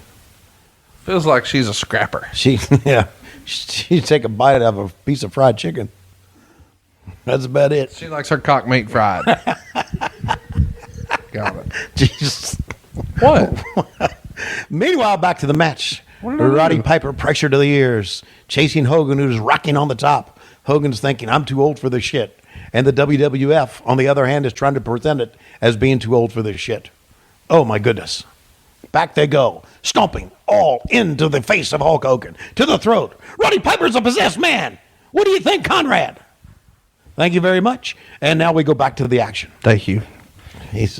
Meltzer speculates that the cage here is 20 feet high. Okay. Do you think this is actually 20 feet high? Okay. 20 feet would be 2 basketball goals high. Okay. Thank you, 8th grader. We got you. No, that's how a judge thinks. I think, where would a basketball goal be, and would there be 2 on top of it? And I don't think it's 20 feet high. I think it's more like maybe 15 or maybe 15 and 3 stars. Oh don't my know. God! Okay. Listen to this. All right. 3/4 stars? I don't know. A week prior to this, Lanny Poffo got a tryout match in Biloxi. He wound up getting a pretty sweet deal. Yeah. Not that he could suck his own dick, but that he got paid to sit home. What? I mean, he got paid to sit at home and suck his own dick. Well, I don't know. Look, I talked to Lanny about that, but I saw Lanny recently. He denied that he got paid to sit home? No. Well, Peggy Latham saw the other one. So. No, he admitted to it, and he realized that because Randy Savage was his brother, that helped him out in his career. But he also had some very good matches, did Lanny Poffo. Okay, cool. Okay, I like Lanny. Lanny's a good guy. Now, check this out. So Okay. the first one out of the cage wins. Right. Hogan is going to make his way out. He's stalling. Piper pushes him out. So Hogan was out Okay. first, but the match continues Yeah. because, as you explained on commentary, they went out at the same time. Even though that's not factually true, Yeah. Hogan was out first. But I had to make up something there, didn't I? You did. Okay. And that cage door was just slammed directly into Piper's hand. Oh, my God. Apparently, if you hit Piper's hand, he loses all equilibrium. Okay, here's something that fans need to know, and they probably know as well. Hulk Hogan is bleeding here, and this is I don't think he gigged himself. It could have been an old wound that was open. What hurt Piper more here, that cage door or Okay. Stone Cold canceling his podcast? I don't know. Well, it's a real question. I don't know what hurt more. Oh, but Hogan is just starting to bleed up in the top, and Hogan is going to be bleeding during this match. And we are told now, as production crew, as camera people, Get a wide shot. Get a Don't wide shoot shot. it. Absolutely. So this is when the edict has just come down a couple weeks prior. We're not going to do crotch chops. We're not going to do Bronco rides. Yeah. We're not going to say bad words. Right. We're going to be safer. Right. So Hogan here, you believe, has hard weight, or he's gigged himself, but is just going off script? Well, there is a certain faction that believe he gigged himself because I'm Hulk Hogan. There's Sting! Holy shit! Sorry, it's just kind of like a Pavlov's theory type thing there when I see him. I get it. Okay. I mean, it's instinct. Yeah, that's right. But, Hogan could be he's saying, I'm Hulk Hogan, I'm going to go ahead and bleed and you can go fuck yourself. But let's look. I see it's going to bleed on the top right here. So let's see if you actually see him saw himself or not. So Hogan is so nervous about his head getting hit, he can't help but push that shoulder up. Yeah. Piper played along. Sting! Sorry. Is it actually Sting or is it Canyon or who is it? Well, I don't know who it is, but it's really not Sting. What did I say on the broadcast? Do you remember? Did I say? You said, I'm not sure if that's Sting. I don't know who's Sting anymore. Well, because Sting painted his face and that was a mask. Right? Right. So we knew. We knew it really wasn't Sting. Now, here. Slow fucking motion. What's happening right now? Okay. This is in real time. Yeah, Piper tried to get back to the ring and Hogan falls out of the ring. It's important to remember that Hogan has had a year-long feud here with Piper. At the end of Halloween Havoc 96, after he beats Macho Man Randy Savage in the main event, Piper debuts unannounced and challenges Hogan. Right. And it kind of sets the wrestling world on fire a little bit. The most recent time we saw him was as the commissioner of the World Wrestling Federation, and earlier that same year, he had a match at WrestleMania with Goldust. So it's kind of a surprise that he shows up, and here we are a year later. Of course, in between, they main evented Starrcade, where, believe it or not, Piper actually won with a sleeper hold. And then, of course, they had their match where they shot the promo at Alcatraz. Right. It happened out at the Cow Palace at the Super Brawl, and now here we are for Halloween Havoc. So maybe the three biggest shows. Maybe you can make an argument for Bash at the Beach. Where would you put Super Brawl in kind of the hierarchy of WCW pay-per-views? I always thought that Super Brawl was, it was kind of like in the spring, so it was kind of like against WrestleMania. Right. But I kind of thought it was more of our SummerSlam. Yeah, I get that. It's two Stings! Stings galore. Oh, my is God. the line from Dusty Rhodes. Okay. Stings galore. How was that? Was that a good Dusty? I got stings galore, Tony Schiavone. Hell, got stings galore, and I got some hemorrhoids. You want to check out on me? Pull the stick out of my ass and smell it. I mean, what the fuck was that? I've never heard that before. I don't know that I ever want to hear Lewis Black's full routine if it involves smelling people's ass sticks. Oh. I'm offended. You're offended. Bullshit. Yeah, not really. Okay. All right. Now, Hogan is bleeding here. I've been looking. I don't think he gigged himself. This could be Hardway. This feels like a jungle gym for the elderly. Does it not? Yes, it does. But, this is the same cage that was in Chamber of Horrors. There you see Hogan bleeding. They got off the shot very quickly. Same cage we used everywhere else. It was just a cage that was easy to lower. Check out these belt shots here. Oh, my God. David Flair knows a thing or two about those. Oh, man. He's laying these in. Yeah, Piper's getting his hands up. Yeah, Whoa. that's right. And you get in the heat of battle, right? You lay him in. He's into it. Yeah, he's absolutely into it.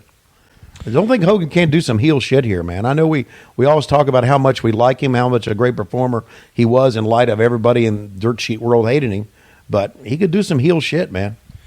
I feel like I should mention here a correction from earlier. We were kind of freestyling. Why wasn't Six booked here? Yeah. Well, it turns out he wasn't booked because he broke his match. He broke his neck wrestling Lex Luger a few weeks prior. Okay. All right. Well, there you go. So that's the good reason. Yeah. I mean, that's a good not reason. a bad reason, but that's yeah, we know what you mean. You can call off the watchdogs, Right. I guess, off Eric Bischoff, but those tweets are probably already gone. So yeah. fuck So it. what the fuck? Yeah. Okay. He's looking for something to do. He's just watching Fox News and Apparently complaining. so. He's because he doesn't do his podcast anymore. Nope. Which surprised me. And Hogan's going to try to get out here. Why does that surprise you? Russo will probably just take his spot, right? Russo's got his own podcast. Nobody else. I'm not getting into that, you son of a bitch. What? Okay. Hogan's trying to get out of the cage. That's a great shot. This is a Great phenomenal camera shot. Yeah. This feels like somebody was actually thinking ahead. Who would have planned a wide shot like this for the cage? Would this have been Craig Leathers? Craig would have been the director. Keith would have been one of the producers in the truck. I'm going to give Keith Mitchell credit for this. And as he starts to climb down, there's Sting pointing the bat at Hogan. And Hogan's thinking twice about climbing down. So Piper scales up on the inside, and now these guys are going to be facing off through the cage. Hogan wants no part of the bat. He'd rather deal with Piper than Sting. And, of course, we're 2 months away from the biggest pay-per-view of all time after, I guess, a year-and-a-half-long build of Sting versus Hulk Hogan. They're on top of this rickety chicken wire cage, which looks like an adult playpen. Sting again! How many Stings is this? Oh, shit, man. How many Stings does it take to get in the Wrestling Observer Hall of Fame? And there comes one with his hairdo all down in front of him. That's the Shield version. That's the Roman Reigns one. Roman Reigns Sting. Sting Reigns. Well, yeah, we've got Ambrose taking pictures at ringside. So Seth Rollins is one of those fake Stings. It's got to be. Okay. Now, Piper can win it here, right, by escaping? I don't know. Because what are the rules here? They don't know. That nobody Because knows. earlier it was supposed to be the first one who was out, and Hogan just walked the fuck out. Yeah, so it was a cage where the door was. And it's one of the things, a small thing that led to our demise. Well, I think it's a matter of, rather than Bischoff being concerned about what the steps were here in this match, he's more like, tell that fucking midget to take his mask off tonight. And I think that's what Bischoff was doing instead. Yeah, and you're right. When really, he should have been focused on the fucking main event. Yeah, at least on the finish, wouldn't you think? You would think. What are the rules for a cage match? Well, the rules for a cage match like this, if it's back to the old WWE, there's Sting again. Back to the old WWE days. I didn't know. There's two more of those motherfuckers. Where was it? Back to the old WWE days. Remember Paul Orndorff and Hulk Hogan? One of the great cage matches where they time and they had to go to the replay. But I don't know what this one's about. I have no idea. Piper slithering back into the ring. He picks up Hogan's shirt. He's going to use Hogan's shirt as a weapon. He starts to choke out Hollywood with his own shirt. Hogan thinks better of it, reaches down, grabs the big gold belt, whacks Piper in the head with it, and he just throws the belt down like a sack of shit. That's right. How much do you think that belt was worth? Allegedly, it was $10,000. All silver, like solid silver with gold on it. And there's a book out about it, but I wanted to know, oh, man, look at that. Wow. He's really ramming Piper's head into the mat. Absolutely is. As you can see, Hulk is still bleeding. Now what's he going to try here? Oh, he's going for his big leg drop. There it is. Now he's calling for the ref. Wait a minute. Who's outside. The ref unlocks the cage, slides in, and now he's going to count. So the referee was outside of the cage, but now he's inside, and he's going to count. And Piper kicks out of the leg drop, and Hogan can't believe it. But it was only a 2 count, says Randy Anderson, but I thought the idea was, what the fuck is going on here? And here comes the Macho Man, Randy Savage. And why shouldn't he? Now, the Macho Man is climbing the cage. The door is standing wide open. You could just walk through like the referee just did, but instead Macho Man is going to go to the top of what Meltzer said is a 20-foot high cage, and from this angle, it looks scary. Oh, did he connect that time? He connected with his knees, hips, elbows, ankles. Macho Man comes off the cage. Sleeper applied to Hollywood Hulk Hogan, who was trying to pick up his own belt. Not happening. Okay, this is it. This is it. Randy Anderson in position. Call it Pee Wee. 1. It's raising up the arm. There's 1. 1. Raising up the arm. And there's 2. Oh, he's going to keep the arm up this time. 2, 3. It's over. Oh, my God, it's over. It's over. Roddy Piper has won the match. He's won the age in a cage. But similar finish to Starrcade, where Piper wins with a sleeper. Bischoff comes out. He's pushing around some stings. Macho Man thrown out of the ring by Piper, and Bischoff's trying to make his way in. He's finally going to sneak in and get the check on his pride and joy, Hollywood Hulk Hogan. Sting is trying to pull at Piper and Savage. It's an interesting situation here. And here comes Sting. Oh, my God. The mask flies off. It's Shawn Michaels. Shawn Michaels. Pantyhose. He's one of the many fake things. Little known facts, boys and girls. There you go. There was his debut in WCW. They knew they had a cage match they needed a rating for, so here we go. Okay. Didn't even show his face, which is just like us. Now what are they doing here? They're going to be handcuffing Roddy Piper, and there's a Roddy Piper doll being stuck through the holes of the cage. What the hell? It's real life. Oh, good God. And if memory serves me right here, Conrad, real life is about to really happen. Some of the worst selling ever from Piper. Yeah, he's not even acknowledging that Macho Man is just firing off on him. He's supposed to be out on his feet here, right? Is that the? Well, you should move your head if you're getting punched in the face. All right, so we're going to see some real life stuff here happen, and I've often been asked by fans, was this really a fan or was this a work? How about Hogan putting on the Sting mask? That's pretty cool. Kind of funny. Yeah, it is. As fans are reaching through trying to hand these guys toys, Macho Man tried to look at this. Okay. A fan jumps the ring. Yeah. And he's being shot and shown on camera. And he's scaling the ring at a furious pace. Right. He was a fan who sat at the corner who looks like the world's skinniest juggalo. Right. And here he comes, and they take the shot like they really think it's him. He has like a Sting mask and a Sting shirt. Okay. And now Shawn Michaels is covering him up. Actually, now that I'm looking at it, it looks like Chad Gable. That could be Chad Gable. This was a real fan. Hogan realizes what's going on. Savage realized what's going on, and now you're going to see the end of working punches. You're saying these are shoot punches? This is a shoot punch. This fan went into the ring.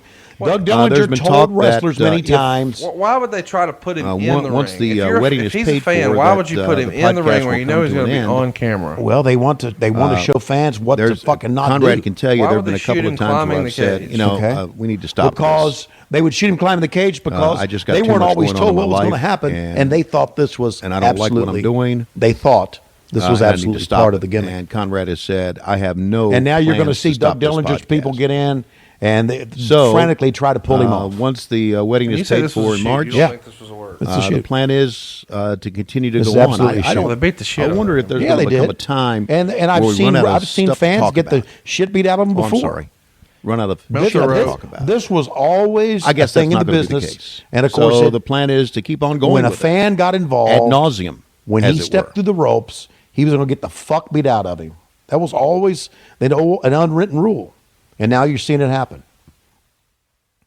And right now we don't know what to do, right? Because we want to show Piper, we want to get off this guy, and they are just getting his ass out of there. Meltzer wrote, Then came the post-match angle with the fan. Really bad stuff. Dud. Yeah. So they went 13 minutes and 37 seconds. Okay. And it's kind of weird because it's a non-title match. And Meltzer wrote, the fact this was non-title must not have gotten across well because after the matches, virtually the entire crowd live, and it appears the majority of the TV viewers couldn't understand why Piper hadn't won the title. This was a slow-motion battle of should-be-extinct dinosaurs who came across great on Nitro during interviews, but when they were put in the ring with all the hype, the lack of heat, show they are having a harder time fooling the public that they can still wrestle. Another cage match where tons of guys get in, both guys get out during the course of the match. A million stings came out, all to no reaction. Hogan juiced at one point, he used 2 leg drops, and somehow Randy Anderson got into the cage, and there was no ref in the cage up to this point, and it was billed as a no-referee match. And he counted the pin, but Piper kicked out. Anderson stayed in there for a finish as Savage supposedly hit Hogan with his flying leap, and Piper used the sleeper for the win. And then the fan deal, really bad stuff here. Dud. Yeah. Savage here, when he's jumping off the top of the cage, is just a couple of weeks shy of being 45 years old. Wow. Kudos to him for such a feat because that could have went really, really wrong in a hurry. Yeah, it sure could have. I'm going to go back to this fan thing. What have you read, because I don't read this stuff, that it was really a fan or wasn't a fan? You know, I've got to be honest. I've got to do some more investigating on that, and Okay. I'm sure that we will touch on it in the future. But I have always been of the impression that this was a fan, because they showed so much of it. Right. It feels like if they're gonna beat the shit out of him and break the law, that they might not shoot it. Yeah. Right. What to me, when I saw him come up, and I wasn't sure because we're not told everything. When I saw him come down, I'm thinking, well, this is a part of the angle. But when the phony Sting grabs him and holds him down, I saw that, but I thought that maybe that Sting hadn't been smartened up. There was a miscommunication, and that extra didn't know that this was part of the show. Yeah, well, I could be wrong. To me, it was a real fan. I thought it was a real fan, and I thought it was because I watched it again. They were laying him in on him. So. Well, it makes me happy because even if it wasn't a real fan, the idea that a guy who was there and in the company thinks it was a real fan, it means it got over. Right. It worked. Yeah. And I think this worked. I think this was a much better episode than last week, and I thank you for that. Well, you're more than welcome. It's always good working with you, and good having Dave Silva in the audience here. I don't know what Dave did except go to your bathroom 10 feet away. He took a huge shit. Yeah, he sure did. I think the shows have been great since the watch-along format. Okay, I had the privilege of staying at the Conradison when Tony and Conrad taped the infamous 1-900 promos with Mean Gene and Mark Merrow and Macho Man and all that craziness. You could hear me in the background losing it because those guys were in rare form. Now, that night was a crazy night. We had Mexican food. We were full. We were having a good time. We were laughing. We all got together to do the last podcast and to tape that night. And Tony was bananas. Tony was like, take off the seatbelt. I'm just going to go for it and I'm going to have fun. And a lot of people don't know this, but once you fill Tony's belly with Mexican food, he becomes a puro crazy vato. And he goes and he says some crazy stuff. Tony has imitated Mean Gene doing the hotline. Whenever he does Mean Gene in the hotline, I'm dying. 97, I thought when we were done, I looked over at him and I said, that's the best episode we've ever done. I had no idea that once Tony got some enchiladas in his belly, he was going to break the mold with Halloween Havoc 95. The most foul, the most over top, the most entertaining episode, maybe in the history of podcasts, Halloween Havoc 95. Meanwhile, call the WCW hotline right now. I've got some inside information that you will not get anywhere else. If nothing else, I'll fucking lie about it. That's right. I'll lie to you. 1-900-909-9900. Call costs $1.49 each minute. Don't tell your parents, fuck them. And now let's bring... Keep going. I'm trying not to sell. Keep going. Johnny B. Bad, I want to talk to you for just a second. You're going to get some pussy tonight. Yes, I am, Gene. As soon as If I could go into the future, Mr. Brock Lesnar, please forgive me for what I'm about to do to my own wife.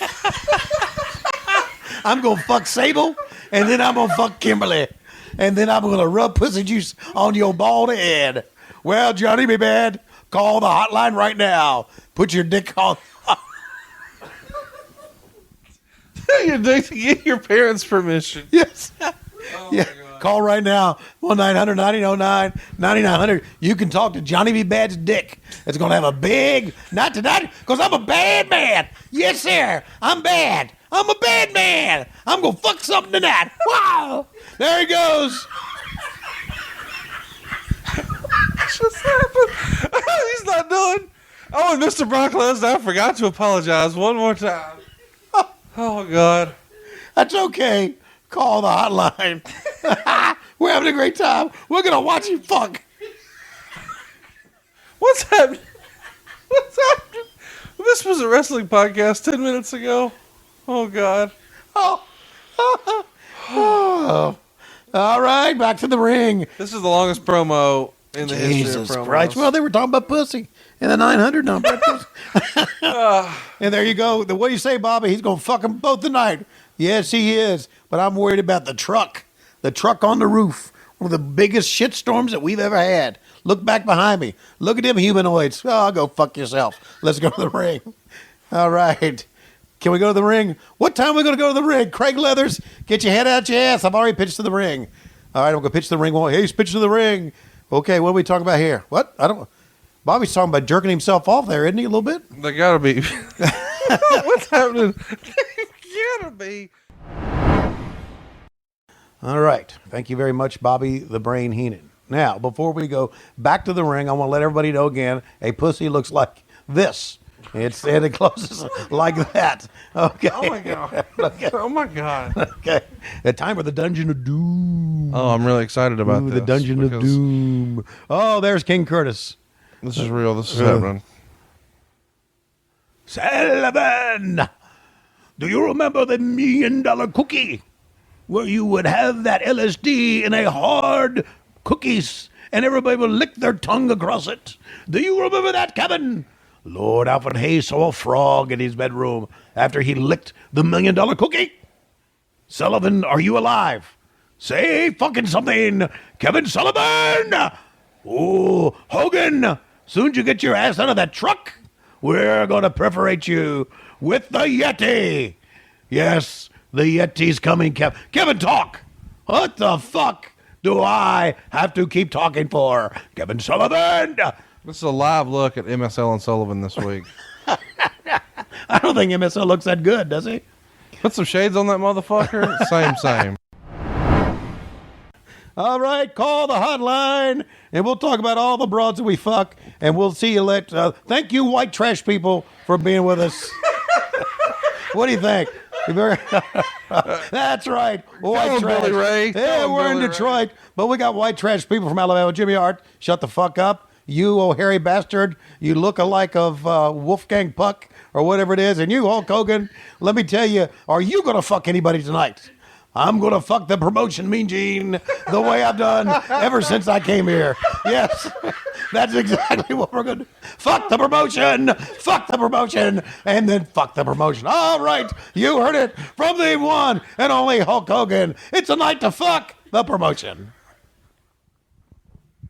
WCW declares war on professional wrestling. I'm going to bed. I'm not needed. This is ridiculous. Kids must have parents' permission before calling. Sponsored by Turner Broadcasting Systems, or as we call it now, the Big Shit House. All right, here it is. I fucked up Sting. And now, I'm going to show people at the Marriott here in Detroit my dick later tonight. And I'm going to show Flying Brian my dick. Go ahead and throw anything at me you want. But you can't stop me. Everybody, before the night's over is going to see my dick. And if you're not in the bar, I'll send you pictures of my dick if you send me your address. Right, Brian? Woo! Right, Arn? What the fuck type of interview am I drawn in on? This is supposed to be real wrestling, and we're talking about your dick? Who you think hasn't seen your dick? Everybody has seen your dick. Oh, yeah, but the ones that say they haven't, I'll show it to them again. It's the baby's arm for everybody. Woo! Thank you. You can talk more about this on the Wrestling Hotline. Absolutely. In a few moments, we are going to destroy the business. And Schiavone, let me say this. I'll be able to go back to the WWF. Heenan will be able to go back. You will not be able to go back because you're fucked. That's right. Don't even hire Eric Bischoff, who said he was going to put a stake through the heart of Vince McMahon. Vince hired him instead of you. All right, now we go to the ring. Sting. I'm just going to turn my mic off. Overselling the shit here. Bad. No, hang with me, man. You're a partner. Dude, I'm unnecessary. I'm Larry Zbyszko. So, okay. All right. Let me grab my dick and say, what in the world is on my hands? Did I shit on my hands? Oh, my God. Oh, my God. I don't know. But it smells like shit. Smells like shit to me. And I can tell you this, Schiavone, in a couple of years, you're going to fuck me over. But me... Oh, my God. I'm going to go on to the WWF. I'm going to be inducted into the Hall of Fame. And you'll be sitting doing radio. That's right, radio in minor league baseball. Don't look so forlorn. Look how I look over there. I know what he's talking about. You're going to be Gwinnett Braves. Yeah, is this a rib? Yeah, this is a rib. I'm going to be doing radio. What the fuck? Oh, the motherfucker. And now let's go back to Lex Luger. And now Mike Tenay. Mike, is that circles under your eyes or are you a raccoon? Okay. Well, Lex, I just want to say that I'm not Gene Okerlund, and I don't know what the fuck I'm talking about, but can you say something to us about that shitty match you had against me? Lex Luger, what can you tell us about the importance of the mask in Mexico? Mike, you're right. Luchadors, you suck. You have no business here in the United States where I, a person who can't talk, who can't work, who can't sell, makes millions of dollars. But I know where the drugs in Atlanta are. Miss Elizabeth, if you're watching. Stop it. Can you imagine if he wrote a misconnections to Miss Elizabeth? Stop it. Oh, yeah. I saw you looking at me. I'm talking about you, the luchadors. I want to snap into it. Yeah. I'm talking about you motherfuckers who prance around with a mask on. You think it's a mystical thing. You don't know shit. I know guys who wrestle in the Congo. That's right. And they cast spells on people. And they're wrestling. They'll cast a spell on a guy, and he will be catatonic in the corner. I've seen that in the Congo. So don't tell me your luchador shit, Mike Tenay. The mask means nothing. I'm not going to sell. I'm not going to work. I'm not going to bump. And I'm going to make more money than any of you motherfuckers combined. Because this is where the big boys play. And one more thing I'd like to say. Praise the Lord. Oh, my God. What is going on?